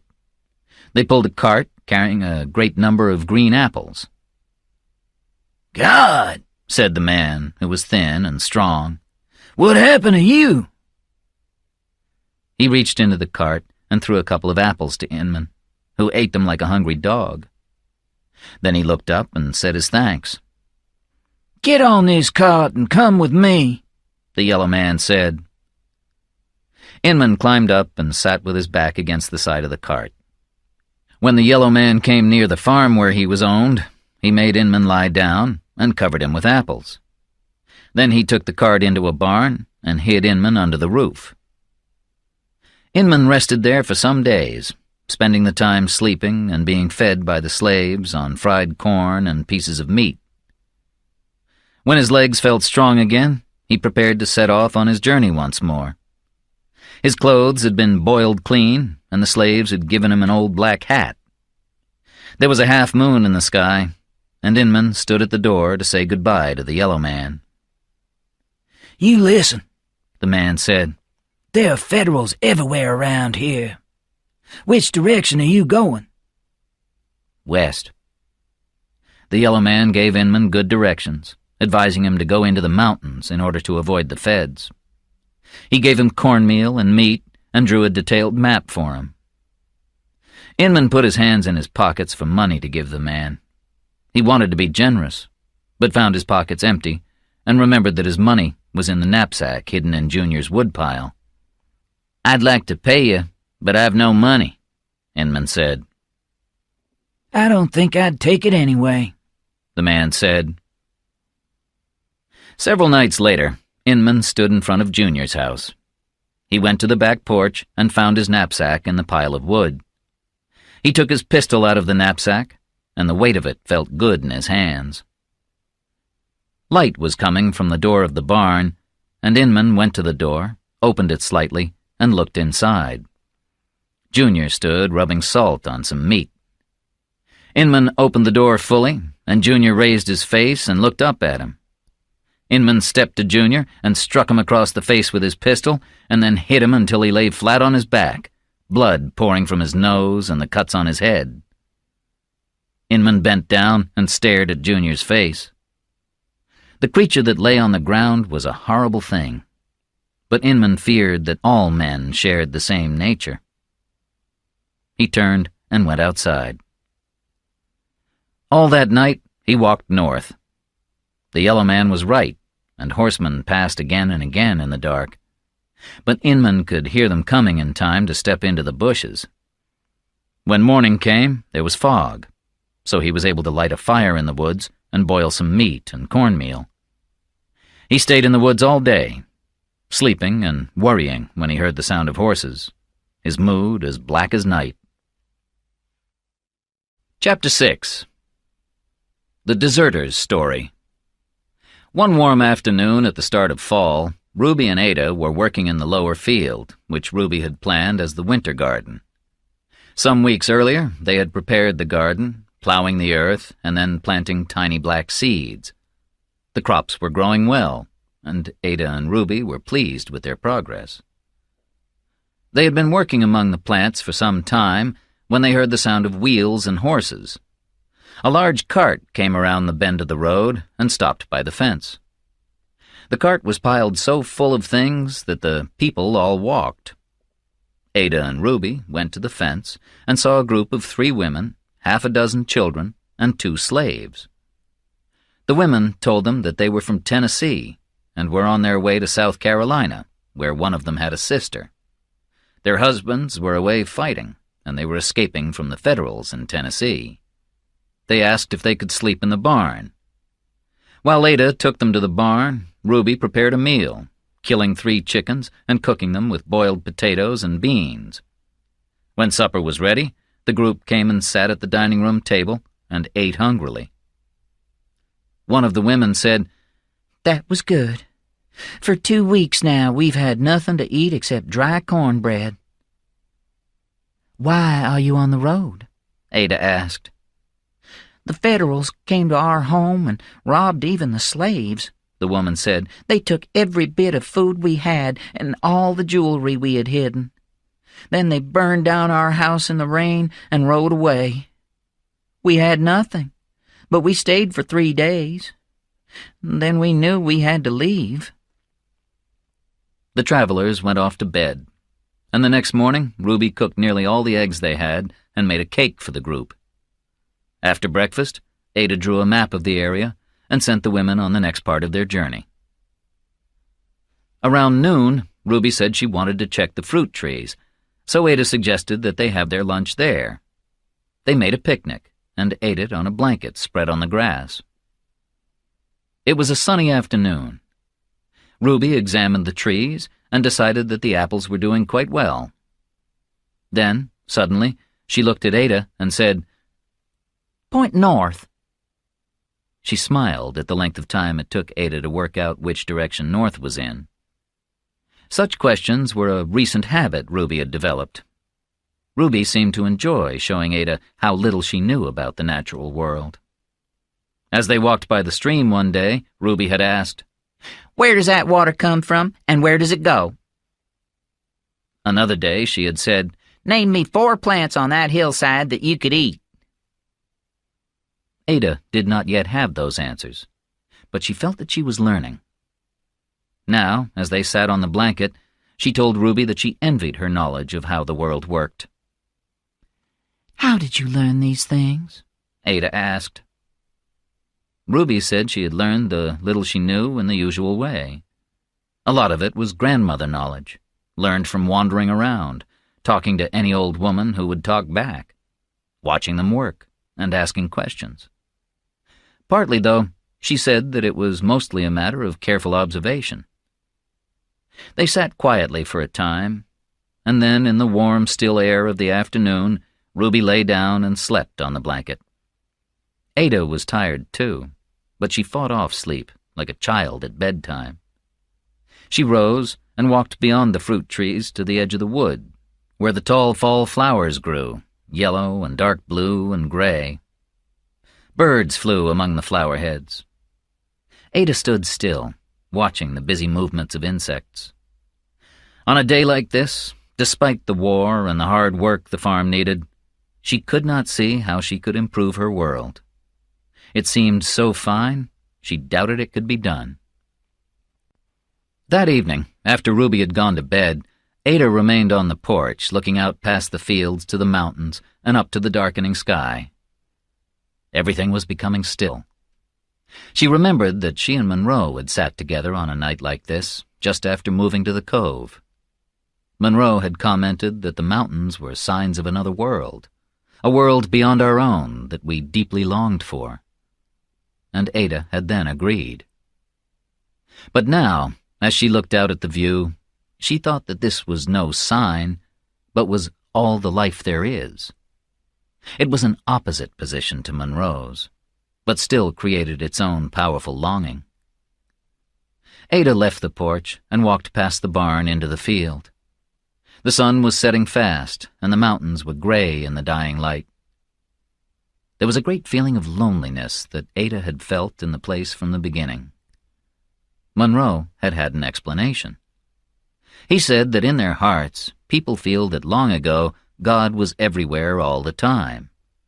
The sense of loneliness is what fills the emptiness when He leaves us. It was cold. Ada went to put away Waldo, and as the cow rose to its feet, she felt its heat rise from the flattened grass around her legs. She bent and put her hands under the grass and into the dirt that still felt as warm as a living thing from the heat of the day and the body of the cow. They had begun walking to the town in the rain, Ada wearing a long coat and Ruby an enormous sweater that she had made. They carried umbrellas, but an hour later the rain had stopped and the weather had turned sunny. It was largely a pleasure trip that the two young women were taking, although they did need to buy a few small things. Mainly, though, after weeks of hard, back-breaking work, Ada longed to go on a trip to town, and the morning's bad weather had not stopped her. "I'm going to town if I have to get there on my hands and knees," she had said to Ruby. In town, Ada and Ruby first walked about the streets, looking at the stores, the carriages, and the women with their shopping baskets.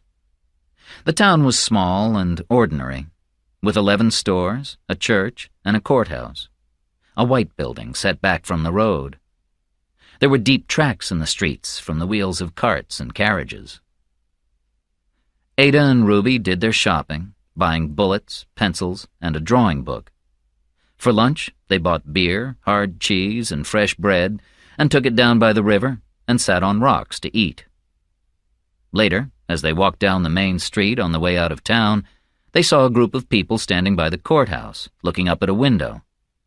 Joining the group, they found that a prisoner was talking to the people below. He talked angrily and fast, claiming that he had fought hard in the war and had killed many Federals. He had been shot in the shoulder at Williamsburg.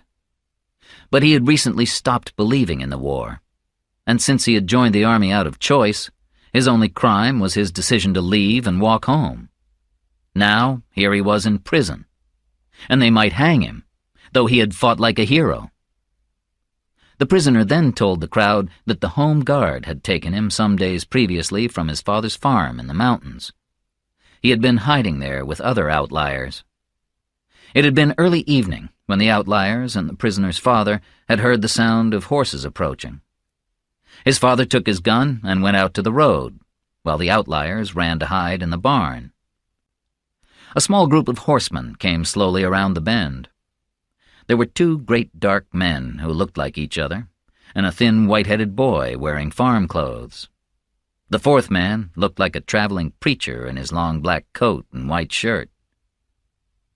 "Stop right there," the prisoner's father said to the horseman when they were some distance away. They did not stop immediately, but came closer. The old man said to the man in the black coat, "I know who you are. You're Teague. Get over here." Teague looked at the old man with dead eyes and did not move. The other men got off their horses. Suddenly, the white-headed boy fell down in the dirt and screamed. The old man turned to look at him, and as he did, one of the black men hit the old man hard on the head and then knocked his gun from his hand. The old man fell on his back, and the black man beat him with his gun until he lay still. Then he took his sword and stuck it into the old man's stomach. The boy got up and stood over the man and looked at him. "He's ready to meet his maker," he said. Laughing, the four approached the house, walking around it 3 times before bursting through the front and back doors at the same moment. Within minutes, they were out again, carrying a cooked chicken and 2 sacks of potatoes, which they put in their baskets.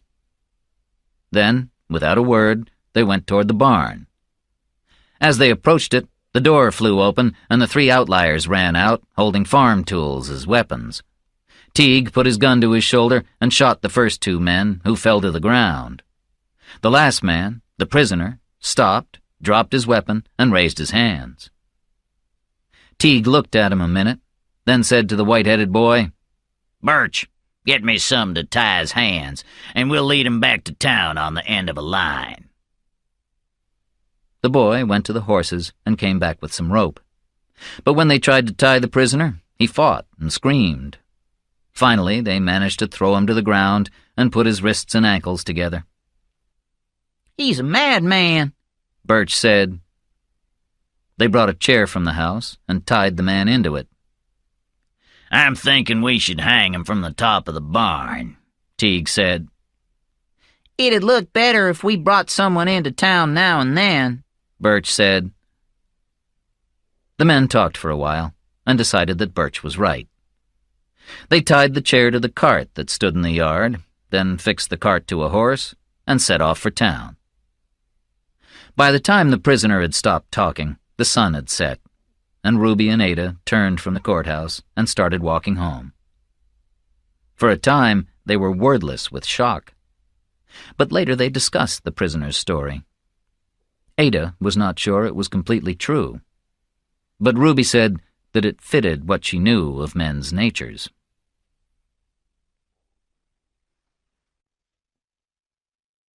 Chapter 7. 2 Women. Inman followed the yellow man's map through what the people of the area called hill country. Nights were cool, and the leaves were beginning to change color. There was too much open ground to feel good about walking by day, and by night the roads were so full of dark riders that Inman spent as much time hiding in bushes as walking. As soon as he could, Inman left the dangerous roads of the valleys and took a narrow path that aimed north toward the mountains. He climbed for part of one day and all of the next, and there was still a wall of mountain rising in front of him. Late in the afternoon, cold rain began falling, and it was past the middle of the night when he came to a big tree with a large hole in it. He climbed inside, glad to find a dry place, and fell asleep. He woke soon after dawn, feeling tired, ill, and stiff, with the wounds in his head and neck burning hot. All the food he had left in his knapsack was a cup of cornmeal, and it was too wet to make a fire. He sat for a time on a rock, and then got up and walked all morning through the dark woods. The path went up, and Inman had no idea where it was leading. Near midday, he came around a bend and saw a tiny person leaning over a bush. When he came closer, he saw that it was a little old woman who was putting food in a bird trap. Inman stopped and said, "Hello, ma'am." The little woman looked up at him. She was quite old, that was clear, but her cheeks were as pink and fine as a girl's. She wore a man's hat, and her thin white hair hung to her shoulders. Her full skirt and blouse were made of animal skins, and she had a gun in her belt. "I'm wondering if this road goes anywhere," Inman said. "It goes west, I believe," the woman said. "Thank you," said Inman. The woman looked at Inman. "Those look like bullet holes in your head," she said. "You look faint. White." "I'm fine," Inman said. "You look like you could eat something. I'd be glad if you'd take shelter and dinner at my camp." "Then I'd be a fool to say no," Inman said. Inman followed the woman as she climbed to a bend, and from there they left the forest and walked on great rocks along the side of a mountain. A river gorge stretched blue and purple far below them. Then they entered a narrow path cut into the mountain and soon came to a dark cove with a little stream running through it. A small caravan stood in a space surrounded by trees. Birds walked on the roof of the caravan, whose sides were painted with colorful scenes, and plants had twisted themselves around the wheels. The woman stopped and shouted, "Hey!" And about 24 goats came out of the woods, their yellow eyes bright and smart, the bells around their necks ringing. The woman disappeared around the side of the caravan, and the goats followed her. Inman found her building up her cooking fire, and when it was burning well, Inman went to it and put out his hands to warm. A little brown and white goat came to the woman, and she stroked it and scratched its neck until it lay down. Inman thought it was a peaceful scene. Then, with one smooth movement, she took a knife from her pocket and cut deep into the animal's neck. The little goat's body shook as she continued to stroke it until it lay still. Inman watched the old woman as she cut the goat's body into pieces, some of which she put over the fire to cook. Other pieces she put in a pot with water and vegetables. "By dinner time, we'll have a good meal," she said. Later, the rain started again, and Inman went into the caravan and sat by the tiny stove. There was a table piled high with papers and books, and on the walls there were drawings of plants, some colored, with a great deal of tiny writing around the edges of the paper.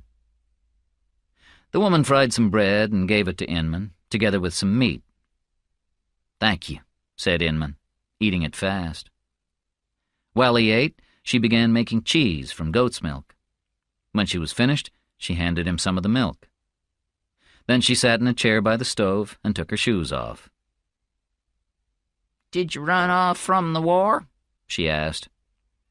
Inman showed her the angry cut at his neck. "Wounded and sent home," he said. "Oh, I'm sure," she answered. "How long have you been camped here?" asked Inman. She thought for a minute. 26 years, she said. "Never married?" "Yes, I was. Though I guess he's dead now. I was a stupid little girl, and he was old. He'd already had 3 wives who'd all died. There was a boy I liked, but this man had a nice farm, and my family sold me to him. He treated me like a slave. I got up one night and rode away before dawn on his best horse. I've been alone since then. There's a little town about a half-day's walk away. I sell cheese there and medicines that I make from plants." She looked at him carefully. "Those new wounds in your head are not so bad. When they heal up, the hair will cover them, and no one will know they're there." Then she said, "Listen, I don't care that you've run off from the war. It's dangerous for you, that's all." He looked her in the eyes and saw that they were full of kindness. For a long time he had not met anyone who he trusted the way he did this goat woman. So he told her what was in his heart.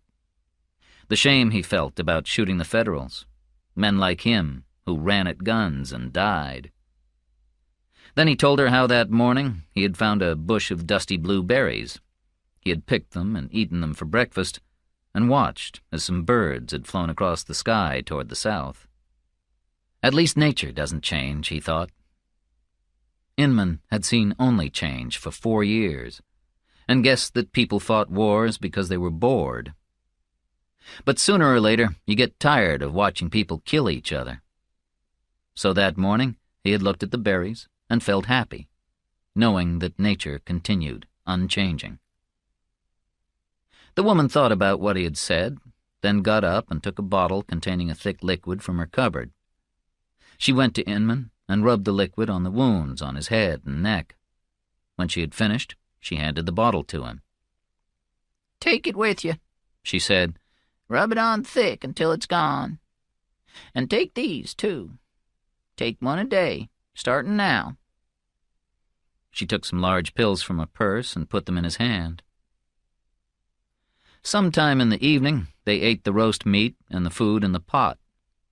They sat side by side and listened to the faint rain come down in the woods. To Inman's surprise, he started talking about Ada, describing her character and her beauty, and his realization that he loved her and wanted to marry her. Then they sat for a time without talking while the rain came down harder. "It must get cold in winter up here," Inman said. "Cold enough. I keep the fire hot and the blankets deep, and I'm careful not to let my ink and paints freeze." "What is it that you do in those books?" Inman asked. "I draw pictures and write." "About what?" "Everything. The goats, plants, weather. I keep a record." "And you've spent your life this way?" "Until now I have. I'm not dead yet." "Don't you get lonely?" "Sometimes, yes. But there's plenty of work." The rain began falling harder, and they stopped their talking, and Inman went on his hands and knees under the caravan, rolled up in his blankets, and slept. He rose at dawn and packed his things. "I need to go," he told the old woman. "But I'd like to pay you for the food and medicine." "You can try," the woman said, "but I wouldn't take it." "Well, thank you," Inman said. "Listen," the woman said. "If I had a boy, I'd tell him the same as I'm telling you. Watch out for yourself." "I will," Inman said. He turned to walk out of the caravan, but she stopped him. She said, "Here, take this with you." And she handed him a square of paper, on which was drawn in great detail a branch of blue-purple berries.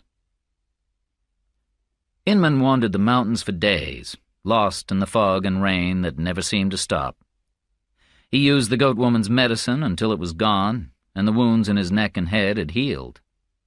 His knapsack became empty of food. At first he hunted, but without success. He tried fishing, but there were few fish in the mountain streams. He felt like a wild animal, almost mad with hunger. God, if I could grow wings and fly, he thought, I would be gone from this place. I'd fly far away and watch the world from a high rock. Then, just as he thought that he could go no further, he came to a lonely little one-room cabin set above the road. The windows were pieces of paper. There was a pig making noises by the fence. Inman stepped up to the gate and shouted, and a young woman, a girl really, came to the door and looked out. She was a tight-skinned, pretty little thing, and wore a light cotton dress that did not suit the weather. She looked at him for a minute, and then said, "Well, come in." "I'll pay for what I eat," said Inman. "I have very little, but I won't take money. There's cornbread and beans, that's all."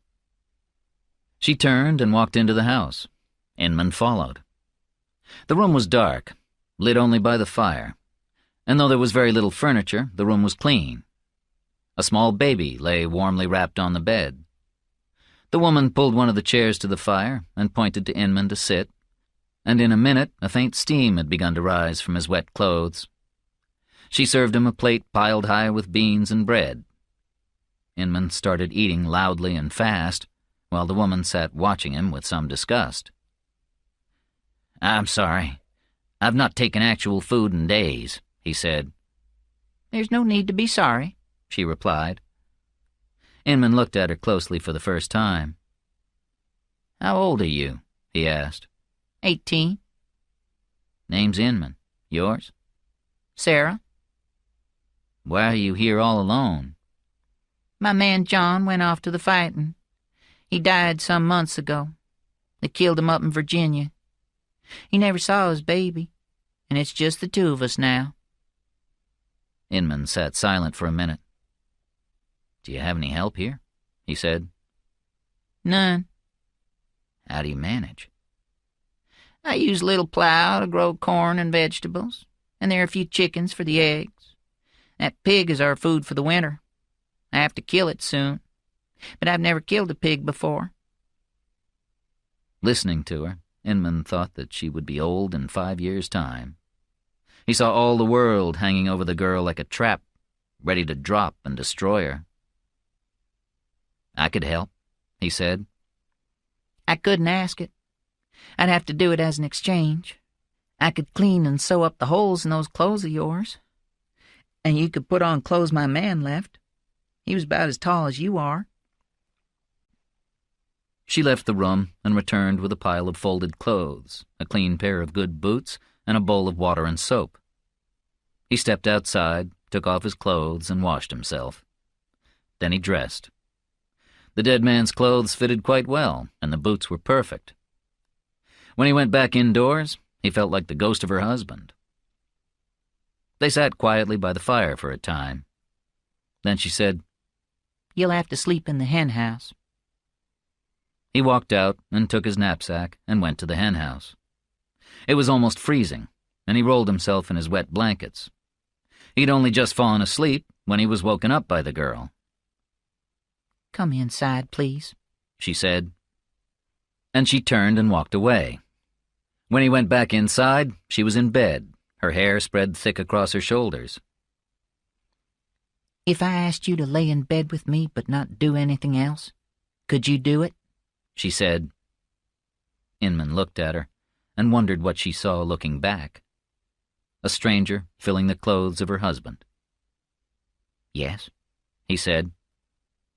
He went over, pulled off his boots, and climbed under the bed covers. They both kept absolutely still. Then she started to cry, her chest shaking. After a time, she sat up and started talking about her husband. She just wanted Inman to listen to her story, and every time he tried to speak, she silenced him. When she had finished talking, she reached out and touched the cut in Inman's neck. She rested her hand there for a moment before taking it away, then rolled over with her back to him and soon fell asleep. But tired as he was, Inman could not rest. A woman had not touched him like that for so long that he hardly saw himself as human. He saw his life now as a dark mistake, and did not even think it possible to pull Sarah to him and hold her close until daylight. Inman was woken by Sarah shaking his shoulder and saying urgently, "Get up and get out." It was gray dawn, and the cabin was freezing cold, and there was the faint sound of horses coming up the road. If it's the home guard, it would be better for both of us if you were not here. Inman pulled on his boots and rushed out the back door to the line of trees beyond the stream. There he hid behind a bush that gave him a view of the front of the house. He could see Sarah run across to where the pig slept. She was driving the animal toward the woods when there was a call from down the road. "Stop right there." Blue jackets. Federals. Inman saw 3 men on horses, all carrying guns. One of the men went to her and told her to sit on the ground. The pig sat on the ground beside her. The other 2 men went into the house, and there was the sound of things breaking. When the men reappeared, one of them carried the baby. It was crying, and Sarah begged them to give her the child, but they would not. Then Inman could hear that they were asking her about money, where she had it hidden. Sarah told the truth, that she only had what they could see. They asked again and again, and then led her to the porch and tied her to it. One of the men took the baby's clothes off and lay the child on the frozen ground. Inman could hear one of the men say, "We have all day." And then he could hear Sarah scream. The men searched the yard, hoping to find money or jewelry buried in the earth, but they found nothing. Then the leader walked to Sarah and pointed his gun at her. "You really don't have anything, do you?" One of the men gave the baby to her. Then they gathered up the chickens and hung them on their horses. When Sarah saw the leader taking the pig away, she shouted, "That pig's all I have. Take it, and you'll kill us both." But the men climbed on their horses and went down the road, leading the pig behind them on the end of a rope. When they had disappeared, Inman ran to Sarah. He said, "Warm up your baby, and then build a fire as high as your head and put a big pot on to boil." And he ran down the road. He followed the Federals, wondering what he intended to do. They did not go far before they built a fire and tied the pig to a tree. Then they killed 2 chickens and put them to roast on the fire. Inman circled the area, and in the rocks near the camp he found a shallow cave. Returning to the edge of the men's camp, he climbed a big tree. In just a minute, one of the men walked under the tree and stopped. Inman said, "Hey!" The man looked up, and Inman shot him. The bullet entered at the shoulder and left through the stomach. The man fell to the ground immediately. "Did you hit it?" one of the men in the camp called out. Inman climbed down from the tree, circled the camp, hid behind a bush, and waited. Soon the men went to find their friend. Inman followed them. Discovering that he was dead, they stood for a time and talked about what they ought to do. They decided to look for the killer. Inman followed them, moving nearer and nearer. When he shot them, he was so near he was almost touching them. They fell in a pile. "If you'd stayed home, this wouldn't have happened," Inman said. He dragged all 3 bodies to the cave and sat them up together. Then he led the horses far beyond the cave and shot them in the heads. It was not a happy thing to do, but he knew that if he left them free, people would come looking for their owners. Finally, he returned to the camp, picked up the cooked chickens, and led the pig back down the road. When he returned to the cabin, Sarah had built a good fire in the yard, and there was a big pot of water boiling over it. They had an early lunch of the cooked chickens and then started work. Within 2 hours, the pig had been killed, skinned, and cut into sections. They worked until dark, using all the parts of the pig and salting the meat. Then they washed and went inside, and Sarah cooked.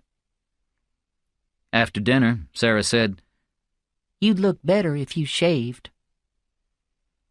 So Inman shaved in front of a metal mirror. The eyes that looked back at him had a look that he did not remember, a look that was more than just food hunger. It was a killer face, with eyes that looked at you sideways. But Inman tried to believe that this face was not him in any true way, and that it could, in time, be changed for a better one. When he came back in, Sarah smiled at him and said, "You look part human now." They sat and looked at the fire, and Sarah held the baby in her lap. It would not sleep, so she sang it a song which expressed such loneliness that it hurt Inman to hear it. The sound was of an old, tired woman, and Sarah was so young to sound that way. For the rest of the evening, they hardly talked, but sat side by side in front of the fire, rested and happy. And later, they again lay in bed together. The next morning, Inman ate the brains of the pig before setting off on his journey again. Chapter 8. Stowbroad returns. As the fall progressed, Ruby made plans for the coming winter. One afternoon, she threw 2 big sacks of apples over Ralph, the horse, and set off for town. She returned carrying 6 sacks of vegetables that she had exchanged for the apples. When she saw Ada, she handed her a letter, dirty as an old work glove.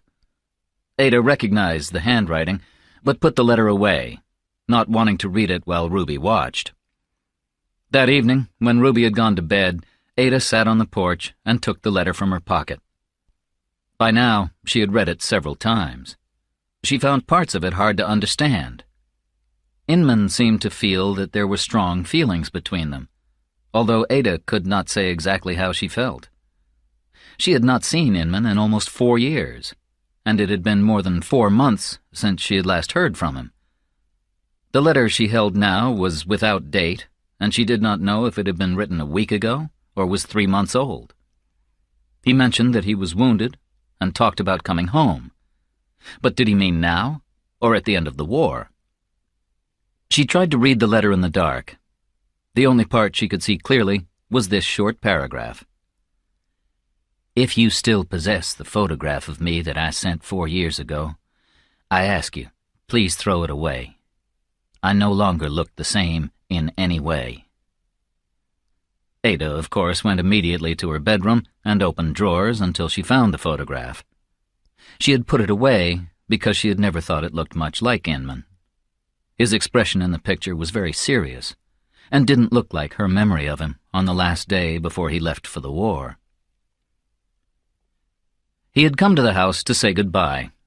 He was, at the time, living in a room in the town, but planning to leave in 2 days, 3 at the most. They had walked together down to the stream beyond the fields. Inman, as they talked, was sometimes serious and sometimes cheerful. Ada found herself wondering, What will I feel if he is killed? But she could not, of course, say the thought aloud. She did not have to, though, because Inman at that moment said, If I am shot to death, in 5 years you'll hardly remember my name. You know it's not that way, she said. In her heart, though, she wondered, Is anything remembered forever? Inman looked away and seemed to be made shy by what he had said. Look there, he said.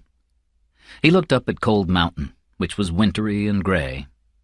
He started telling her a story about the mountain that he had heard from an old Indian woman. It was about a village called Canoga that many years ago stood on the Pigeon River. One day, a stranger had come into Canoga, and the people had fed him. As he ate, they asked him if he came from far away. No, he said, I live in a town near here. He pointed in the direction of Cold Mountain. There is no village up there, the people said.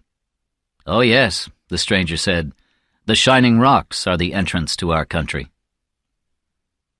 But I've been to the Shining Rocks many times, and have seen no such country, said one man, and others agreed, because they knew the place he spoke of well. You must fast, the stranger said. If not, we see you, but you do not see us. Our land is not like yours. Here there is constant fighting and sickness, and soon an enemy will come and take your country away from you. But there we have peace. And although we die, as all men do, and must hunt for food, our minds are not filled with fear.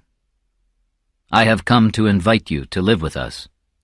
But before you come, you must fast for 7 days. Then climb to the Shining Rocks, and they will open like a door, and you may enter our country and live with us. Having said this, the stranger went away. After much discussion, the people decided to accept the invitation. They did not eat for 7 days, all except for one man who, each night, secretly went to his house and ate meat. On the morning of the 7th day, the people climbed toward the Shining Rocks, arriving at sunset. When the people stood in front of the white rocks, a cave opened like a door, and they saw that it was light inside, not dark. In the distance, inside the mountain, they could see a river and fields of corn. Then there was thunder, and the sky turned black. The people were frightened, but only the man who had eaten the meat became really afraid. He gave a cry of terror, and immediately the thunder stopped, and the cave door closed, so that there was only the white rock, shining in the last light of the sun. The people went sadly back to Canoga. Soon, the stranger's words came true, and their land was taken from them. When Inman was finished, Ada said, That was a strange story. You don't believe it, do you? She immediately regretted saying this, because the story obviously meant something to Inman. He looked at her, and then at the stream. Then he said, That old woman looked older than God, and she cried tears when she told the story. But it can't be true, Ada said. I believe it's true that she had the chance to live in a better world, and somehow she lost it. Neither of them knew what to say next, so Inman said, "I need to go." He took Ada's hand and put his lips to the back of it before letting it go. He had walked some distance before he turned around and saw Ada turning to walk to the house. Too soon. She had not even waited for him to pass the first bend in the road. Realizing what she had done, Ada stopped and looked at Inman. Inman turned to face her and said, "You don't have to stand watching me." I know I don't. Ada said. "You don't want to. I can see that." It wouldn't help, she said. "It might make some men feel better." He took off his hat and raised it to her. "I'll see you when I see you," he said. They walked away, this time without looking back. That night, though, Ada did not feel happy about Inman going to war. It worried her that she had not cried, or said what thousands of women said as men left, that they would wait for the man's return forever. She suspected that, out of habit, she had been distant and cold, and she feared that one day she would find that she could show no other feelings to the world. She slept badly, her thoughts returning to Inman again and again. But when she woke the next morning, she felt clear-headed and bright, and decided to correct her mistake. The day was cloudless and warm. Ada told Monroe that she wanted to go into town, and they drove off in the carriage. When they got there, Monroe gave her $20 and told her to buy something nice. They separated, and Ada bought a book and a scarf. Then, knowing it was not how a young lady should behave, she walked to the place where Inman was staying and climbed the steps to his door. Inman's face showed surprise when he saw Ada. He came out of his room and crossed his arms. There was a long silence. She said, I wanted to tell you that I thought things ended badly yesterday. Not at all as I wished them to be. Inman's mouth tightened. He said, I don't believe I understand you. I didn't expect anything different. At Inman's reply, Ada thought about walking away and putting him forever behind her. But she said, We might never speak again, and I know I disappointed you yesterday. I didn't follow my heart. I'm sorry for that. It's too late, Inman said, still standing with his arms crossed, and Ada reached out and pulled until she unlocked his arms. Then she took his wrist and held it. Neither of them, for a moment, could look the other in the face. Then Inman pulled his hand away and threw his hat in the air and caught it. They both smiled, and Inman put one hand to Ada's waist and pulled her to him for the kiss they had not given each other the day before. They walked together down the steps, feeling that a promise had been made. I hope I see you soon, Inman said. We both do then, Ada replied. One afternoon, as Ruby was working in the yard, she saw a man in dark clothes and a big gray hat coming toward her, with a smile on his face. So you're not dead, Ruby said. Not yet, said Stowbroad. Ruby looked at him. He had changed. He seemed such an old, small man, with his hair half gone from his head. How old are you now? She said. He thought for a minute. Maybe 45, he said. You've run out from the fighting, no doubt. I've fought like a hero. You sit on the porch steps and I'll bring you some food, Ruby said. She went inside and found Ada sitting by the window in the kitchen. My daddy's out on the porch, Ruby said. Pardon? Stowbroad. He's come home from the war. But I don't care. A plate of food and then we'll send him away. Ruby put some food on a plate and carried it out to the table underneath the apple tree. He could eat in here, Ada said. No, Ruby said. They watched from the window as Stowbroad ate, then Ruby went out to collect his plate. Have you somewhere to go? She asked. Stowbroad told her that he was living with a group of outliers in a deep cave in the mountains. They wished only to hunt and eat, get drunk, and make music. Well, I guess that suits you, said Ruby.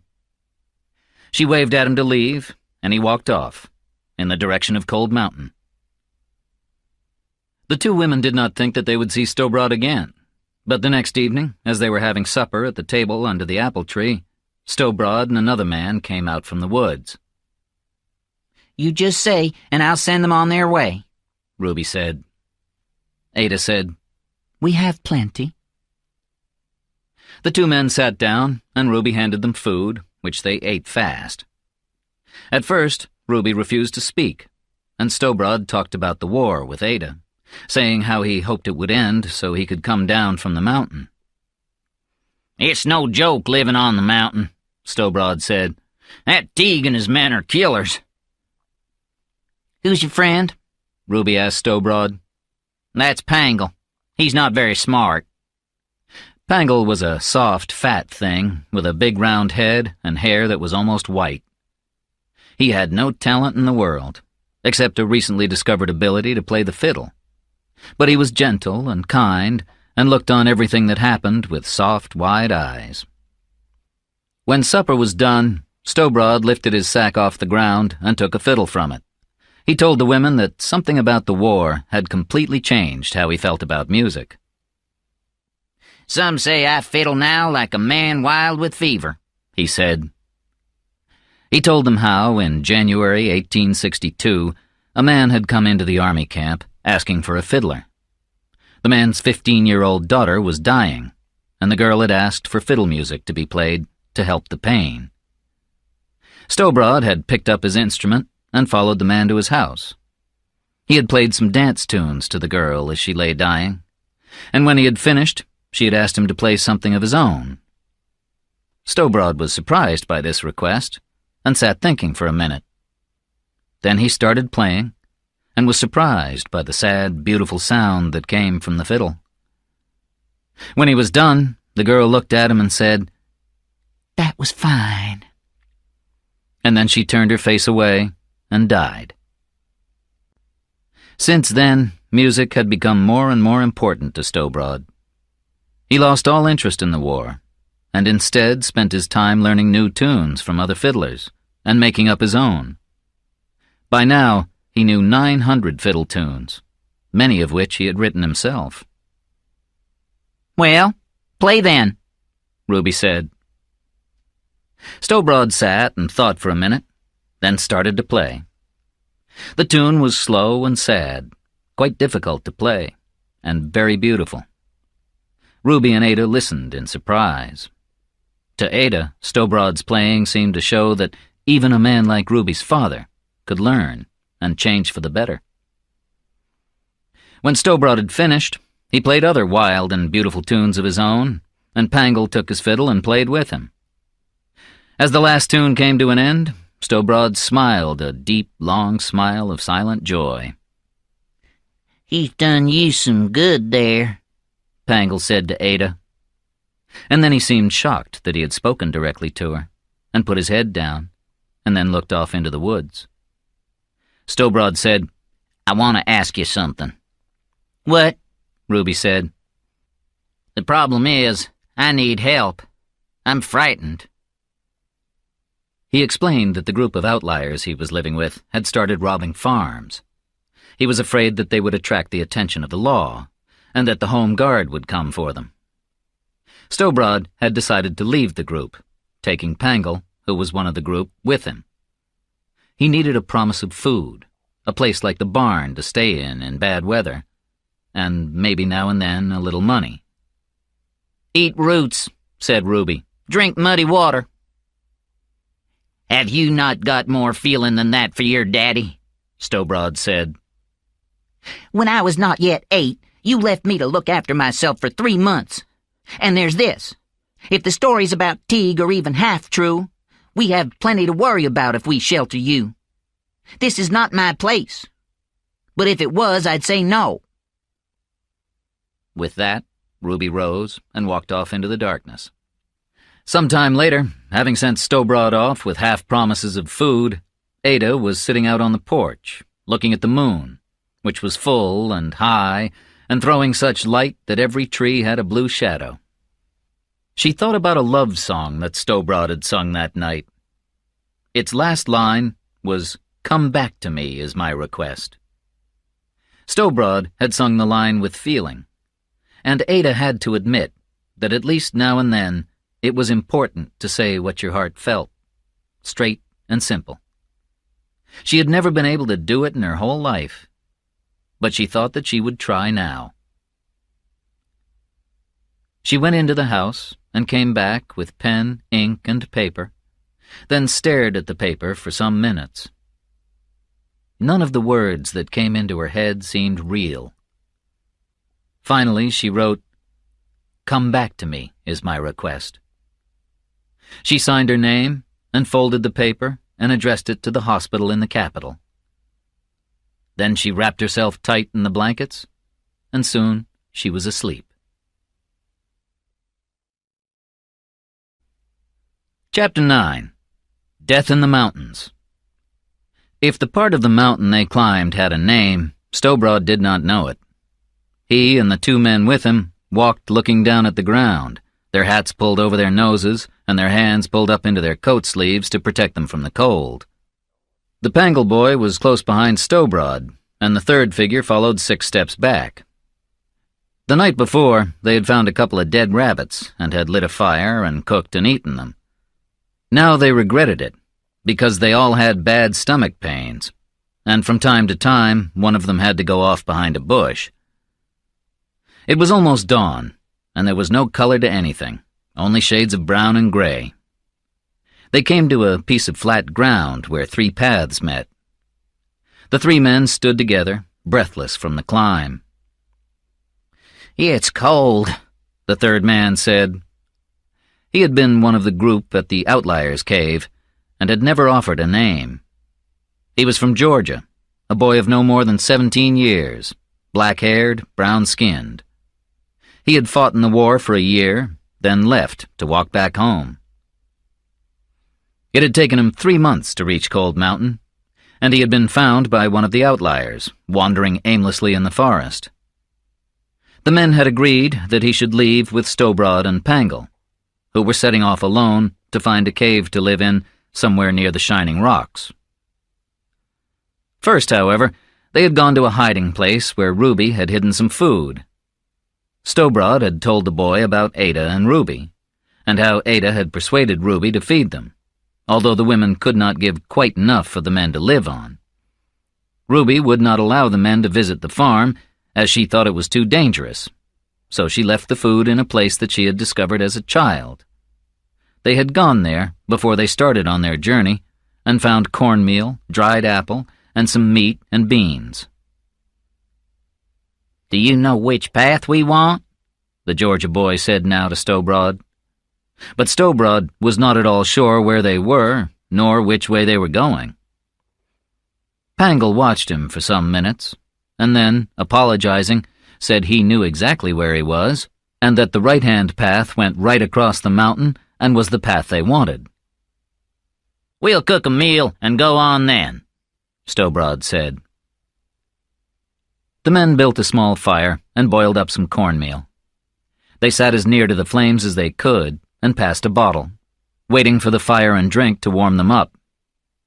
The Georgia boy sat bent over, with a hand on his stomach. "If I'd known I'd feel this bad, I wouldn't have eaten one mouthful of that rabbit," he said. He stood and walked slowly into the trees. Stowbroad's head fell sleepily to his chest, and when he looked up again, he was looking at 3 men on horses, their guns pointing at him. Stowbroad started to get up. "Sit still," Teague said. "I'm not even going to ask you if you have papers. We're looking for a group of outliers living in a cave. They've been robbing farms. If a man knew where that cave was, it might help him." "I don't exactly know," Stowbroad said. "I'd say if I did." His voice was quick and bright, but inside he was thinking that in a month he'd be back in Virginia, using a gun. Pangle looked in surprise at Stowbroad. "That's not true," he said. "You know exactly where it is." And he gave a detailed description of how to find the cave. "Thanks," Teague said, and smiled at his men, and they all climbed off their horses. "We'll join you at your fire and take breakfast with you." They built up the fire and sat around it, like friends. The guards had meat with them, and they cooked and ate it, offering some to the outliers. Teague took a bottle from his coat and handed it around. When they had finished eating, Teague looked at the fiddles, which were lying on the ground, and said, "Can you play those things?" "A bit," Stowbroad said. "Play me something, then," Teague said. Stowbroad did not much want to. He was tired, and he guessed that his audience did not take pleasure from music. But he picked up his fiddle and started to play, and Pangle joined him. Teague and his men had never before heard such strange, wild music, nor heard anyone play with such feeling and skill. When they had finished, Birch said to Teague, "Good God, these are strange men." Teague looked off into the distance. He stood and straightened his coat, then he took his gun and pointed it at the two men. "Stand up against that big tree," he said. The two men went and stood against it, holding their fiddles in front of them. Pangle put his free arm around Stowbroad's shoulders. The guards raised their guns, and Pangle gave them a friendly smile. "I can't shoot a man who's smiling at me," one of the men said. "Stop smiling," Teague said to Pangle. Pangle tried to stop smiling, but without success. "Take your hat off and hold it over your face," Teague said. Pangle raised his hat and put it over his face. And when he did, the guards fired. Pieces of wood flew from the tree trunk, where the bullets struck after passing through the meat of the two men. "And when they had finished, they didn't cover them or even go and stand over them to say words. They just got on their horses and rode off. I don't know what kind of place this is, where people kill each other that way." The Georgia boy sounded like someone who had had a terrible shock. "I saw it all," he said. "Saw it all." "Then why were you not killed or taken, if you were close enough to witness?" Ada said. The boy thought about it. "I heard what I didn't see, anyway," he answered. "I'd stepped into the woods. I needed to be private." "We get your meaning," Ruby said. "I came here as fast as I could. I remembered where the fiddler said you lived." "How long ago?" Ruby asked. The boy thought for a moment. 6 or 7 hours. "You can guide us back there," Ada said. But the boy did not wish to go back up the mountain, and would, he claimed, rather be shot where he stood than visit it again. Ruby said, "Do as you want. We have no need of you. I know the place you're talking of. We'll feed you, though." She opened the gate and let the boy into the yard. Ada stepped to her side and looked at her face, then reached out and touched the dark hair at Ruby's neck. But Ruby twisted her neck away and did not cry or show any sign of sadness. She expressed only one concern. Should they bury the men on the mountain or bring them to Black Cove? "We can't just go up there and dig a hole," Ada said. "If it was me, I'd rather rest on the mountain than anywhere else," said Ruby. Ada could find no argument to that. She reached out and put her arms around Ruby, for comfort, if nothing else. But Ruby just stood with her arms by her sides. The women made food for the boy, then started planning their journey. They packed blankets and shovels, cooking pots, matches, rope, a gun, lamps, and grain for the horse. Ruby decided that pants were more practical, and they found 2 pairs of heavy wool hunting pants. They put on wool shirts and sweaters and big hats. Then they gave the boy food and blankets and told him to sleep in the barn until dark made it safe for him to travel. When they left leading the horse, the boy waved to them like a host, saying goodbye to his guests. Toward evening, snow fell through fog in the woods. Ada and Ruby walked under the trees, faint shapes moving through a place that had no color except shades of gray and black.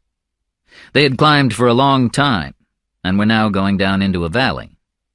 Light snow was falling, and for a time they walked by a stream. But then the path they were following turned back into the forest. They walked on past sunset, and the snow started falling harder. In time, they came to an area with great flat rocks. Ruby looked around until she found the place that she was looking for, one that she had known as a child, where 3 rocks had fallen together to make a natural shelter. There was a little stream 20 meters away. The women gathered the driest wood they could find, made a fire at the entrance to the shelter, and boiled a pot of water for tea. Then they sat and drank it, and ate a few dried apples and dry bread. The temperature was dropping fast, but the fire soon heated the stones, and when Ada and Ruby wrapped themselves in blankets and buried themselves among the dry leaves, they were warm as lying in a bed at home. This is fine, Ada thought as she lay there. She watched the fire shadows and listened to the sound of snow in the leaves, and soon she slept a dreamless sleep, not even waking when Ruby rose to put more wood on the fire. Next morning, they found the Pangle boy lying alone beneath the big tree, covered in snow. Ruby brushed away the snow to look at his face, and when she did, she saw that he was still smiling. She put her hand to his fat cheek and then touched her fingers to his forehead. Ada turned from him. "Where is he?" she said. "No man from Georgia can tell more than half the truth," Ruby said. "Dead or alive, they took him with them." They started digging a deep hole, and soon they were so hot in their coats that they had to take them off. When the hole was deep enough, they went to Pangle, and each took a leg and slid him into the grave. By the time they had covered him, Ada was crying, though she had seen the boy only once in life. She made a cross from 2 thin branches and stood it in the soft ground at Pangle's head, and though she did not say words aloud over him, she said some in her mind. Then she went through the woods to the stream and knelt and washed her hands and face. She looked around and saw a low rock that formed a kind of shelter. Under it sat Stowbroad, his eyes closed and his legs crossed, with his fiddle in his lap. "Ruby," Ada called. "Ruby, I need you here." They stood over him, and his face was the color of the snow, since he had lost a great deal of blood. Such a little man. Ruby put her ear to his chest and listened. "He's alive," she said. She took off his clothes and found he had been hit 3 times. The most serious wound was a bullet that had gone through his chest into his back. Stowbroad remained unconscious while Ruby lit a match and held a knife in the flame. Then she cut into Stowbroad's back, and he still made no sound as she put a finger around the bullet and pulled it out. "You boil some water," Ruby said to Ada. She wandered off through the woods, returning an hour later with roots she had found that she thought could be useful. She cut them up and packed them around Stowbroad's wounds, holding them there with pieces of blanket. After a time, she said, "It's too far home. He won't get there alive. And last night's shelter is too small for all of us. There's a place I know, if it's still there." They carried Stowbroad across the stream in blankets and laid him over the horse, then set off, the sky flat and gray above them. They walked for some time without speaking, except when Ruby said, "Here," and then they turned. After some hours, they started going down into a valley, moving toward a stream that they could hear but not see. Ada began to see shapes through the trees. Cabins. A tiny Cherokee village. A ghost town, its people forced to leave by their enemies. Ada thought of Inman's story. She wondered if any of those who had lived in the village were still alive, and if they remembered this lonely place. Ruby chose the best of the cabins, and they took Stowbrodt off the horse and lay him on the dusty floor. The house had one windowless room and the rich smell of 1,000 old campfires. While Ruby built a fire, Ada looked after the horse, which was wet and shaking. She looked at him and at the sky and thought that he might be dead on the ground by morning. She tried to lead him into the cabin, but he did not want to go. And finally, she used a big stick and hit him with it until he went in. It was almost dark, and Ada felt tired and cold and frightened. This seemed like the loneliest place on earth. Ruby had cooked some cornmeal, but Ada could not eat it. She sat with it in her lap, exhausted and silent. Outside, the snow started to fall again. Chapter 10. The Meeting. When Inman was only a day's journey away from Black Cove, he stopped at a stream to wash himself and his clothes. He built a fire and spread the clothes on bushes near the fire to dry. He hoped to see Ada soon. He had imagined the scene many times, had seen himself walking up the road into Black Cove, exhausted, but with his courage and strength written on his face. He would be washed and in a clean suit. Ada would step out the door dressed in her fine clothes and would know him immediately. She would run to him, rushing across the yard, and then they would hold each other. He had seen it in his mind so often that he was now unable to imagine it any other way. He found his way to Black Cove, taking care not to follow the road until he was near the house. When he came to it, there was smoke from the chimney, but no other sign of life. He knocked at the front door again, but no one came. Then he went to the back door and knocked, and eventually an upstairs window opened, and a black-haired boy asked him who he was and what he wanted. In time, Inman persuaded the Georgia boy to let him in. They sat by the fire, and Inman heard the story of the killings. The boy gave him the best directions he could, and Inman set off again, walking up the mountain. When he reached the place where 3 paths came together, there was hardly enough light for Inman to study the ground and see what story it told. There was black blood beneath a big tree where killing had been done. There had been a recent fire, and tracks led to a cross of sticks standing at the head of a hole that had been filled in. Inman was puzzled, because he knew that 2 men had been buried there, but it seemed that only one had been. There were pieces of root on the ground, and he picked them up and smelled them. He looked to where the tracks led, but he could not see far before they started disappearing in the dark. So he went and sat on a rock and listened to the stream, and tried to invent a story that would explain why the 2 women had gone on across the mountain instead of going back home. But it was hard to think in the state he was in. For 2 days, Inman had not eaten. He looked at the roots on the ground and thought about eating them, but then he picked them up and threw them into the stream. He intended to fast until he found Ada. If she would not have him, he would go on to the heights and see if the doors of the shining rocks would open to him. Inman could think of no reason to hesitate. He would walk right out of this world and keep on going into that happy valley the old Cherokee Indian woman had described. Inman lit a fire and rolled 2 large stones into it to heat. For a long time he lay wrapped in his blankets with his feet to the fire. His thoughts came and went, and he had no control over them. Inman was afraid that he was falling apart at a bad time. He had hoped that Ada might save him from his troubles and the bad things he had done in the last 4 years.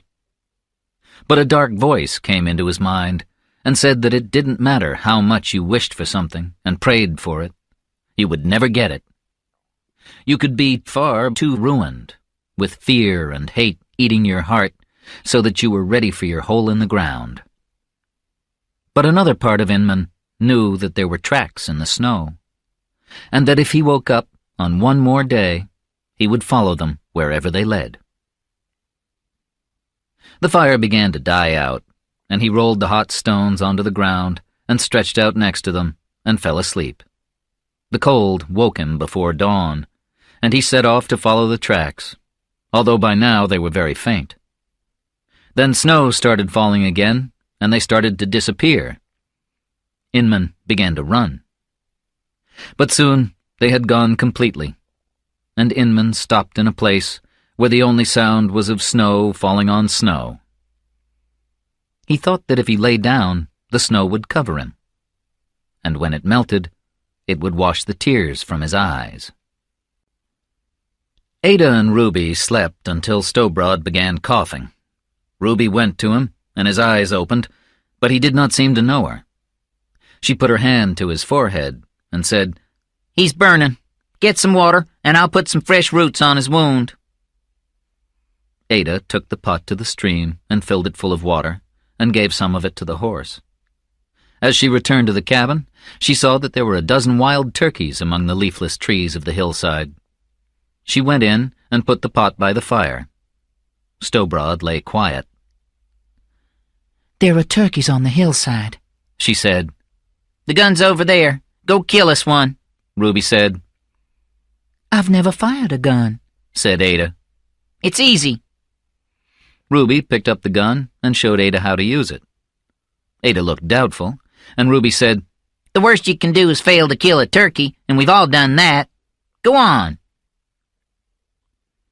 Ada followed the birds for some time, climbing when they climbed and stopping when they stopped. As she walked, she tried to be quiet and still in her movements. She did not take her eyes off them, and eventually she got to the distance from them that Ruby had advised. She stood quietly, and still they did not see her. Then she raised the gun slowly and fired. And to her surprise, a pair fell.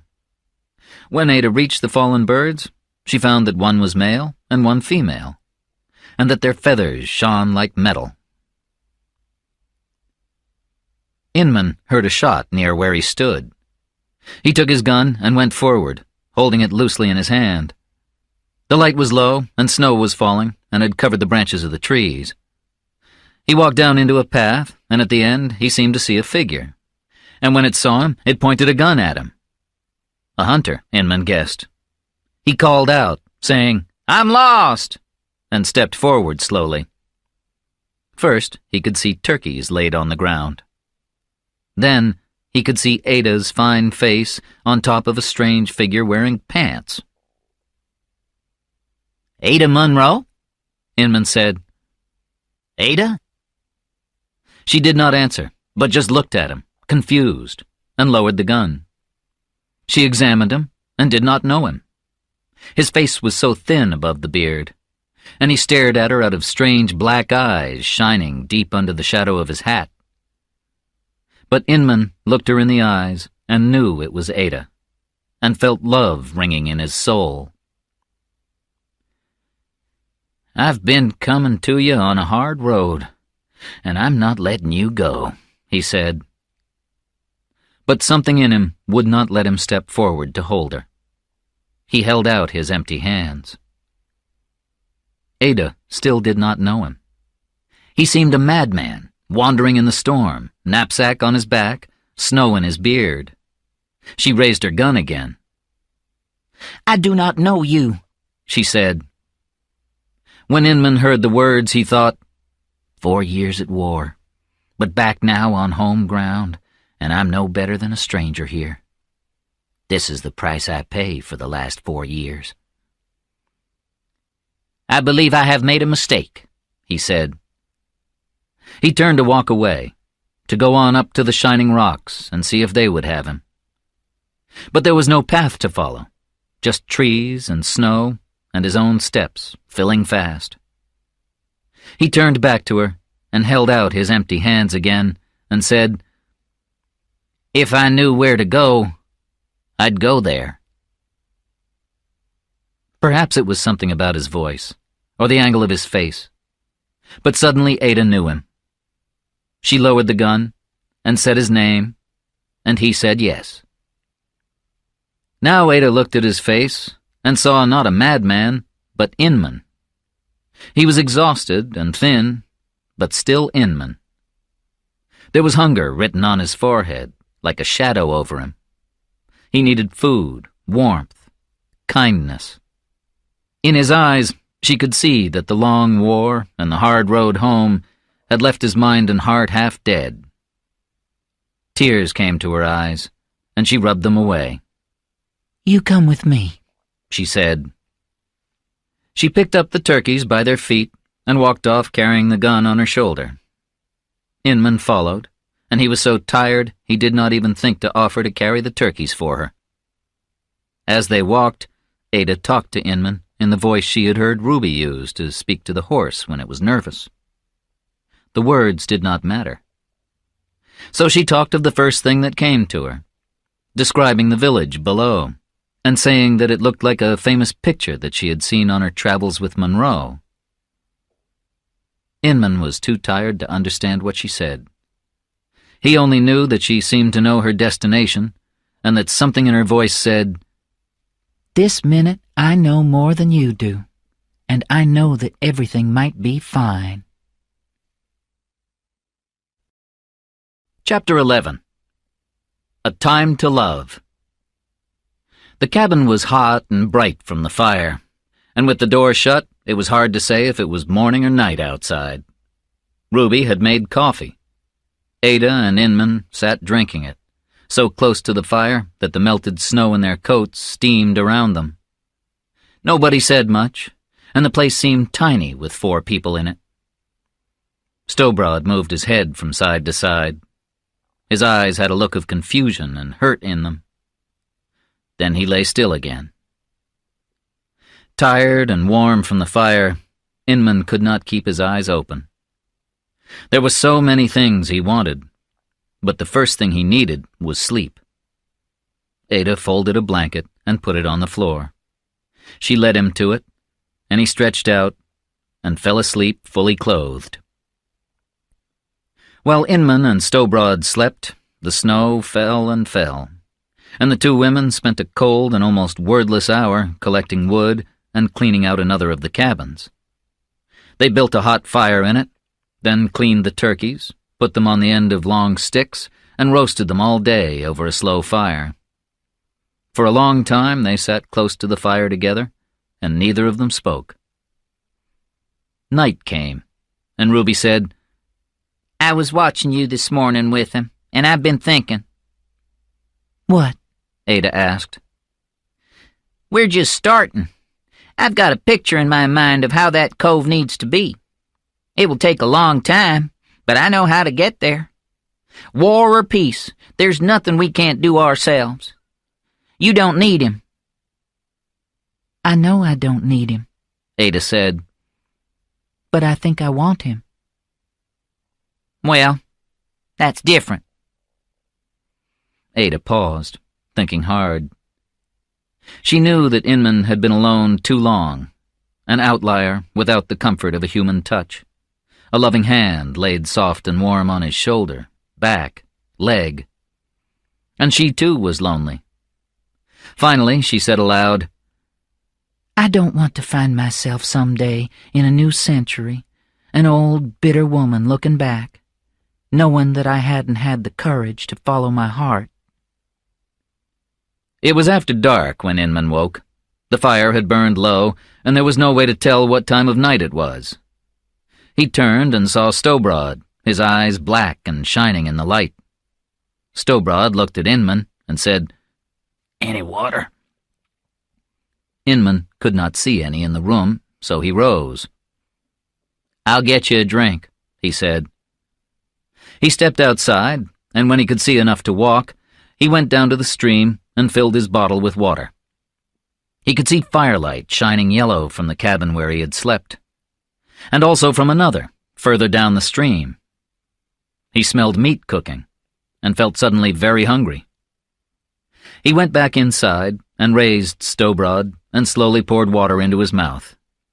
Then he built the fire up, and leaving Stowbroad asleep, he walked down to the other lighted cabin.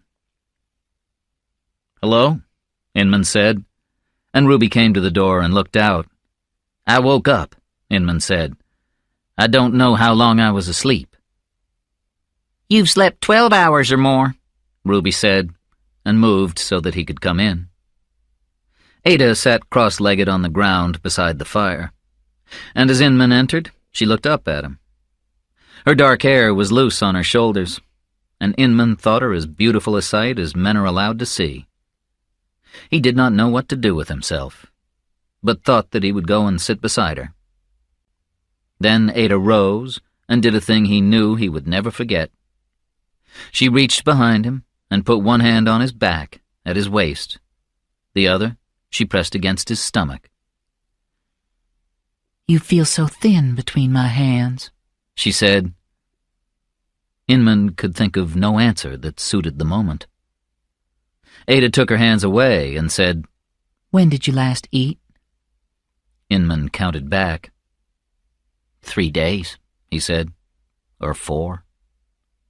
"Well then, you must be hungry." Ada sat him down by the fire and gave him a plate of turkey with fried apple rings.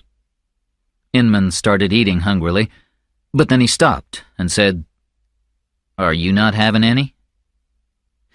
"We ate some time ago," Ada said. Ruby picked up a pot of soup and stood up, saying, "I'll see if I can get him to take some of this, and I'm going to clean that wound and sit with him for a time." After Ruby left, neither Inman nor Ada could think of anything much to say. Inman began commenting on the food, but then he stopped and felt foolish. He wanted to lie on the blankets with Ada beside him and hold her close. He knew that it had taken all her courage to touch him as she had. Now he had to find a way to say what he had to say. He went and sat behind her, then reached around her and pressed the inside of his wrists and arms against her shoulders. "Did you write me letters while I was in the hospital?" he said. "Several," she said. "but I did not know you were there until you were gone. So the first 2 letters went to Virginia." "Tell me what they were about," he said. Ada described them, and Inman said, "I'd love to have read them." He held his hands to the fire and said, 26 years since a fire was lit here." This gave them a topic, and they sat for a time talking about the Cherokee village, imagining the lives that had been lived in that place. When they had finished, they sat quietly, and then Inman told Ada how all the way home his only hope was that she would have him, would marry him. But now, he said, he could not ask her to do so. Not to a man as ruined as he was. "I'm ruined beyond repair, I fear," he said. Ada turned and looked at him over her shoulder. She could see the white wound at his neck, and there were other wounds in the look of his face and in his eyes, which could not quite meet hers. She turned back. She knew that cures of all sorts exist in the natural world. Even the most hidden root had a use. She had learned this, at least, from Ruby. Without looking at him, she said, "I know people can be healed. Not all, but some can be.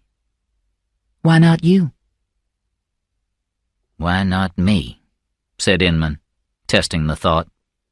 He reached to Ada's dark hair, which lay loose on her back, and lifted it. Leaning forward, he touched his lips to the back of her neck and kissed the top of her head. Then he leaned back and pulled her against him, her waist into his stomach, her shoulders into his chest. He held her tight, and words poured out of him.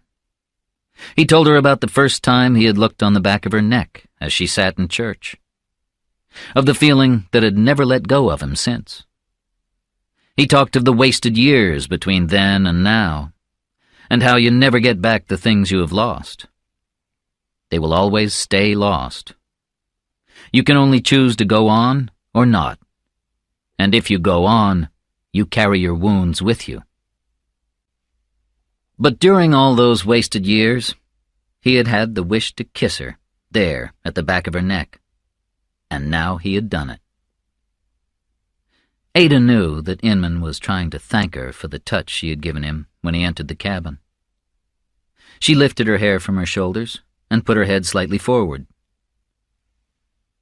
"Do that once more," she said. But there was a sound at the door, and Ruby came in and saw the two looking uncomfortable. Nobody said anything.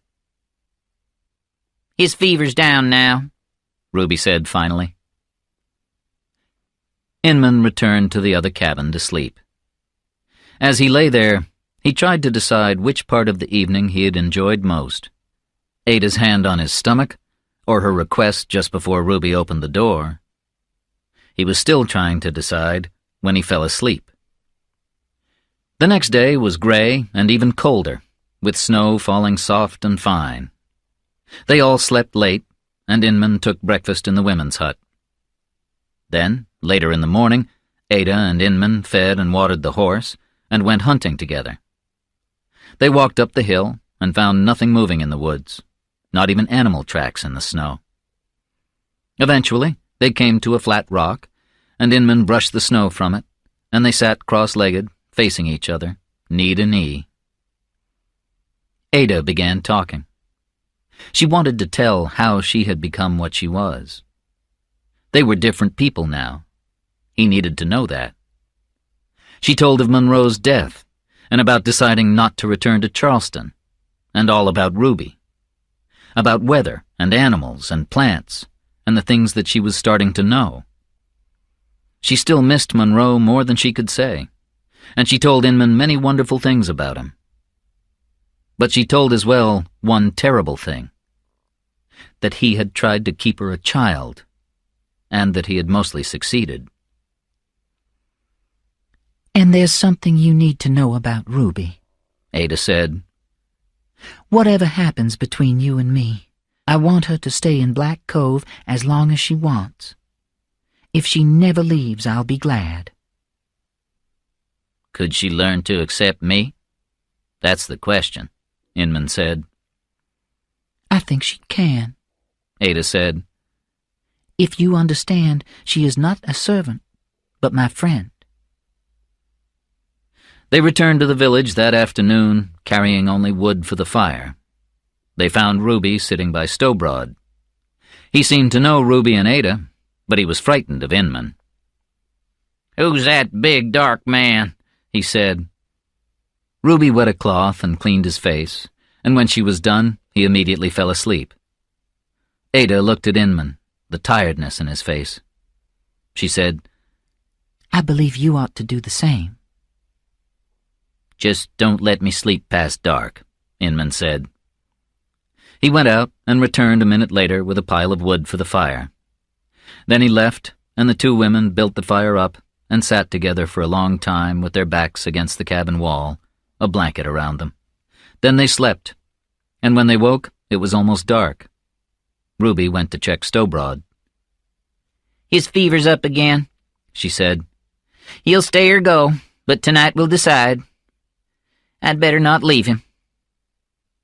Ada came over and felt Stowbroad's forehead. It did not feel too hot to her. She looked at Ruby, but Ruby would not look back. It was dark when Ada walked down the stream to the other cabin. She opened the door quietly and entered. Inman lay asleep and did not move. The fire had burned low. Ada took off her coat and put 3 branches on the fire, then went to Inman and knelt beside him. She touched his forehead and stroked his hair. He woke slowly, turning to look at her, but then his eyes closed and he slept again. The world was such a terribly lonely place, and the only cure seemed to be to lie down beside him, skin to skin. Ada felt very frightened, but she put the fear away from her and started undoing the buttons on her pants. They were almost off when she looked towards Inman and found his eyes open, watching her. "Turn your back," she said. "Not for all the gold dollars in the world," Inman said. She turned away from him, nervous and uncomfortable. But he leaned forward and pulled the clothes from her hands and pulled her to him. Gently, he moved his hands up and down her, then pressed his forehead to her soft stomach and kissed her there. He pulled her against him and held her and held her. She put a hand to the back of his neck and pulled him harder, and then she pressed her white arms against him. And for a time that night, the cabin was a place that held within its walls no pain, or even a faint memory of pain. Later, Ada and Inman lay holding each other as the branches smoked in the fire and the snow whispered as it fell. And they did what lovers often do when they think the future stretches endlessly before them. They talked of the past, through most of the night, describing their childhood and youth in great detail. When they reached the war years, Inman only described them very generally, and said little about himself. "Then tell me of your long journey home," Ada said. Inman thought about it, but then he let himself imagine that he had at last reached the end of his troubles. He had no wish to revisit them. So he told only of how on his journey he had watched the nights of the moon and counted them to 28, and then started all over again. Then he added, "I met a number of people on the way. There was a goat's woman that fed me." They turned to the future and started talking about their plans. They imagined their marriage, the years passing happy and peaceful, with Black Cove organized according to Ruby's plans. Ada described these plans in detail, and the only thing Inman requested was that they should keep a few goats. In fall, the apple trees would be bright and heavy with apples, and they would hunt birds together, and in summer they would catch fish. They were both at the age when they could think in one part of their minds that their whole lives stretched in front of them. At the same time, another part guessed that their youth was almost finished for them, and that a very different country lay ahead.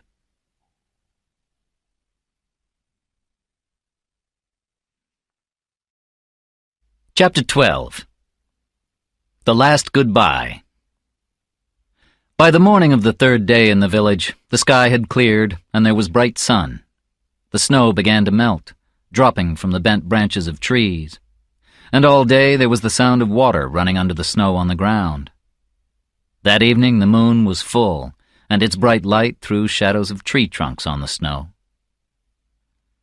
Ada and Inman lay under the covers for some time, talking, with the fire low and the door to the cabin open, letting a bar of cold moonlight shine onto their bed.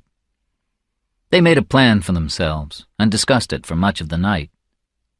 They felt certain that the South was going to lose the war, which could not go on many more months.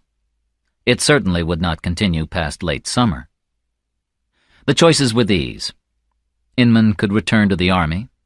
He would immediately be sent back to Petersburg, where he would try not to get killed and hope for an early end to the war.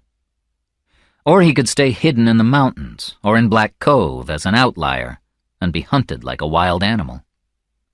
Or he could cross the mountains north and give himself up to the Federals. They would make him sign a document saying he was loyal to their cause, but then he could wait for the fighting to end and come home. He tried to think of other plans, but finally they had to accept that the three original choices, although they were hard, were the only ones the war allowed. Inman could not accept the first suggestion. Ada felt that the second was too dangerous. So they decided on the third, over the mountains. 3 days or 4 of steady walking, and then he would cross into the next state, put up his hands, and say that the South had been beaten. In the end, they both promised to keep in their minds Inman's return home in 3 or 4 months' time. They would go forward from there into whatever new world the war left behind, and they would do their best to create the future that they had imagined in their talks 2 nights ago. On the 4th day in the village, brown leaves and black dirt started to appear on the ground. That day, Stowbroad could sit up without support, and they could mostly understand what he said. His wounds were clean, and he could eat solid food. By the 5th day, the snow was more than half gone, and Stowbroad announced that he was ready to travel.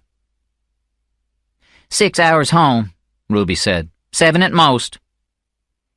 Ada thought that they would all go as a group, but Inman would not allow it. "Why put everyone in danger, when it's us they want?" he said, pointing in Stowbrod's direction. He suggested that Ruby and Ada walk on ahead, while he and Stowbrod followed a short way behind, with Stowbrod on the horse. They would wait in the woods until dark. The next morning, he would start on his journey into the next state.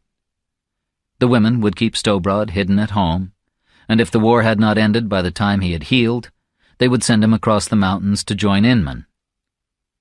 Stowbrod had no opinion on the matter, but Ruby agreed with Inman, so that is what they did.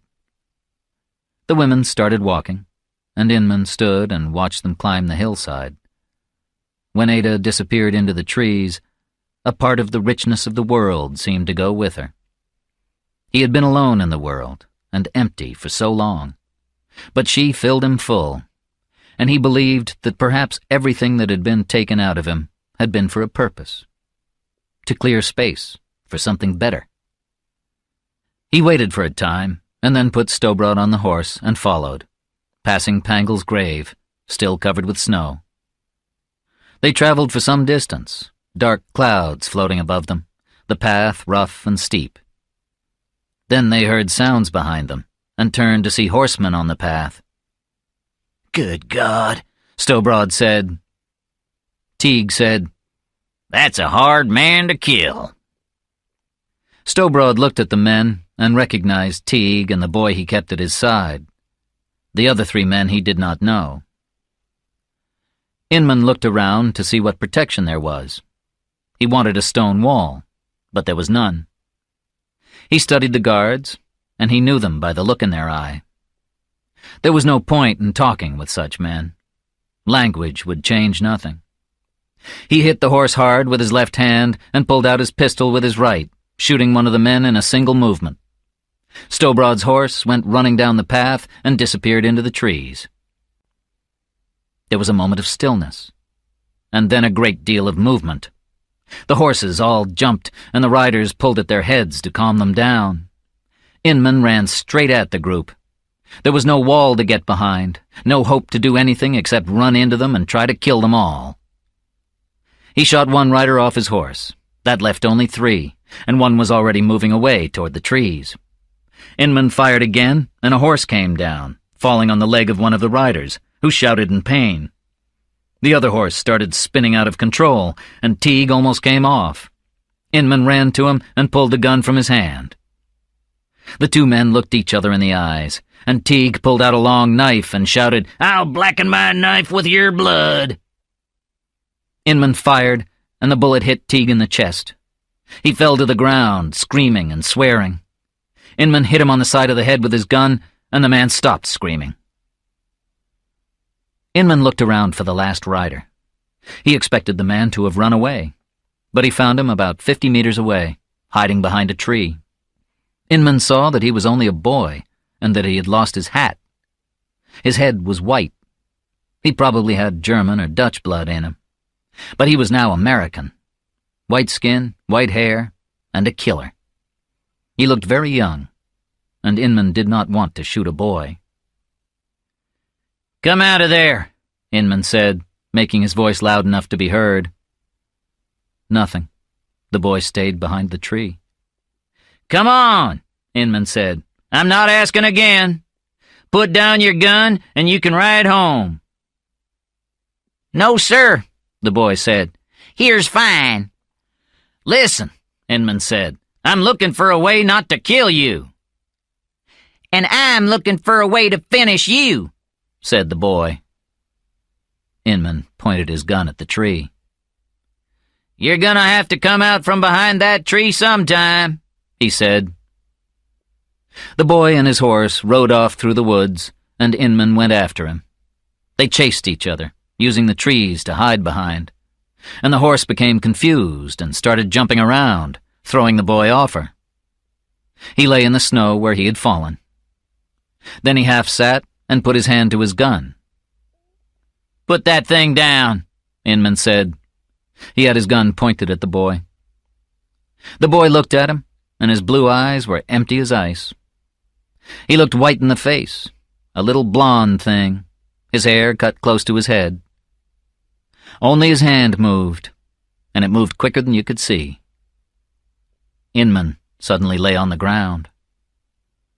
The boy sat and looked at him, and then looked at the pistol in his hand. Ada heard the gunshots in the distance, dry and thin as sticks breaking. She did not say anything to Ruby. She just turned and ran. Her hat flew off her head, and she kept running and left it on the ground like a shadow behind her. She met Stowbroad, holding tight onto his horse. "Back there," Stowbroad said. When she reached the place, the boy had already gathered the horses and gone. She went to the men on the ground and looked at them, and then she found Inman lying apart from them. She sat and held him in her lap. He tried to talk, but she silenced him. He floated in and out of a bright dream of home. It had a stream rising out of rock, black dirt fields, old trees. In his dream, the years seemed to be happening all at one time, all the seasons coming together. Apple trees heavy with fruit and flowers, ice around the stream, red fall leaves floating down on summer roses. From a distance, it looked like a charming scene in the winter woods.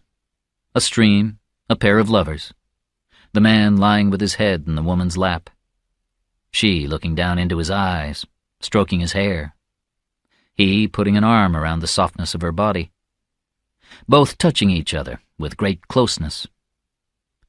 A scene of such quiet and peace that the observer could imagine that long years of happy union stretched ahead of the two on the ground. Chapter 13. October 1874. Even after all this time and 3 children together, Ada still found them holding each other at the strangest moments. Earlier that day, it had been out in the potato field. They had stood, their legs wide, each with one arm around the other hand on their shovels. Ada had found them standing there and had wanted to make a comment, but had said nothing. The Georgia boy had never gone back home and had become a man in Black Cove.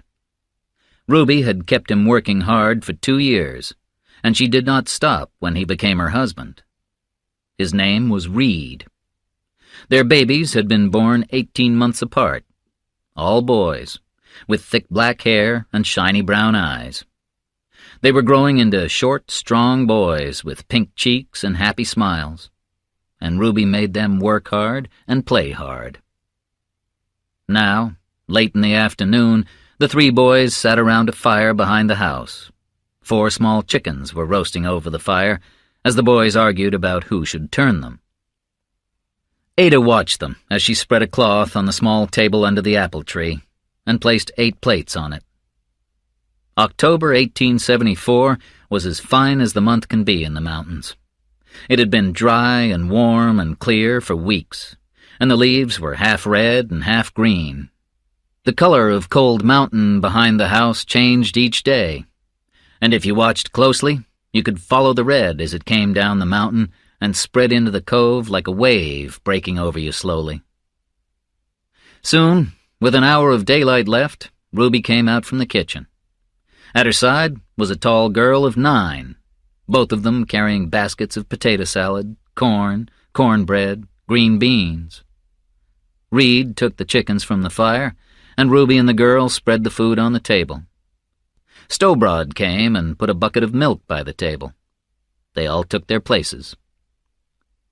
Later, as the sun was setting, Stowbroad took out his fiddle and played, while the children ran around the fire and shouted. They were not dancing, but just running to the music, and the girl waved a burning stick until Ada told her to stop it. The girl said, "But, Mama," and Ada shook her head. The girl came and kissed her cheek and danced away and threw the stick into the flames. When Stowbroad at last stopped playing, the children sat down by the fire. Ada took a book and began to read them a story. She turned the pages with slight difficulty, because she had lost the end of the first finger on her right hand 4 years previously. She had been up on the hill cutting trees and had by accident taken her fingertip off. Ruby had cared for it, and a year later it had healed so well that you hardly noticed the difference. When Ada reached the end of the story, the night was growing cool, and she put the book away. The children were sleepy, and morning would come as early and demanding as always. It was time to put out the fire and go inside and lock the door.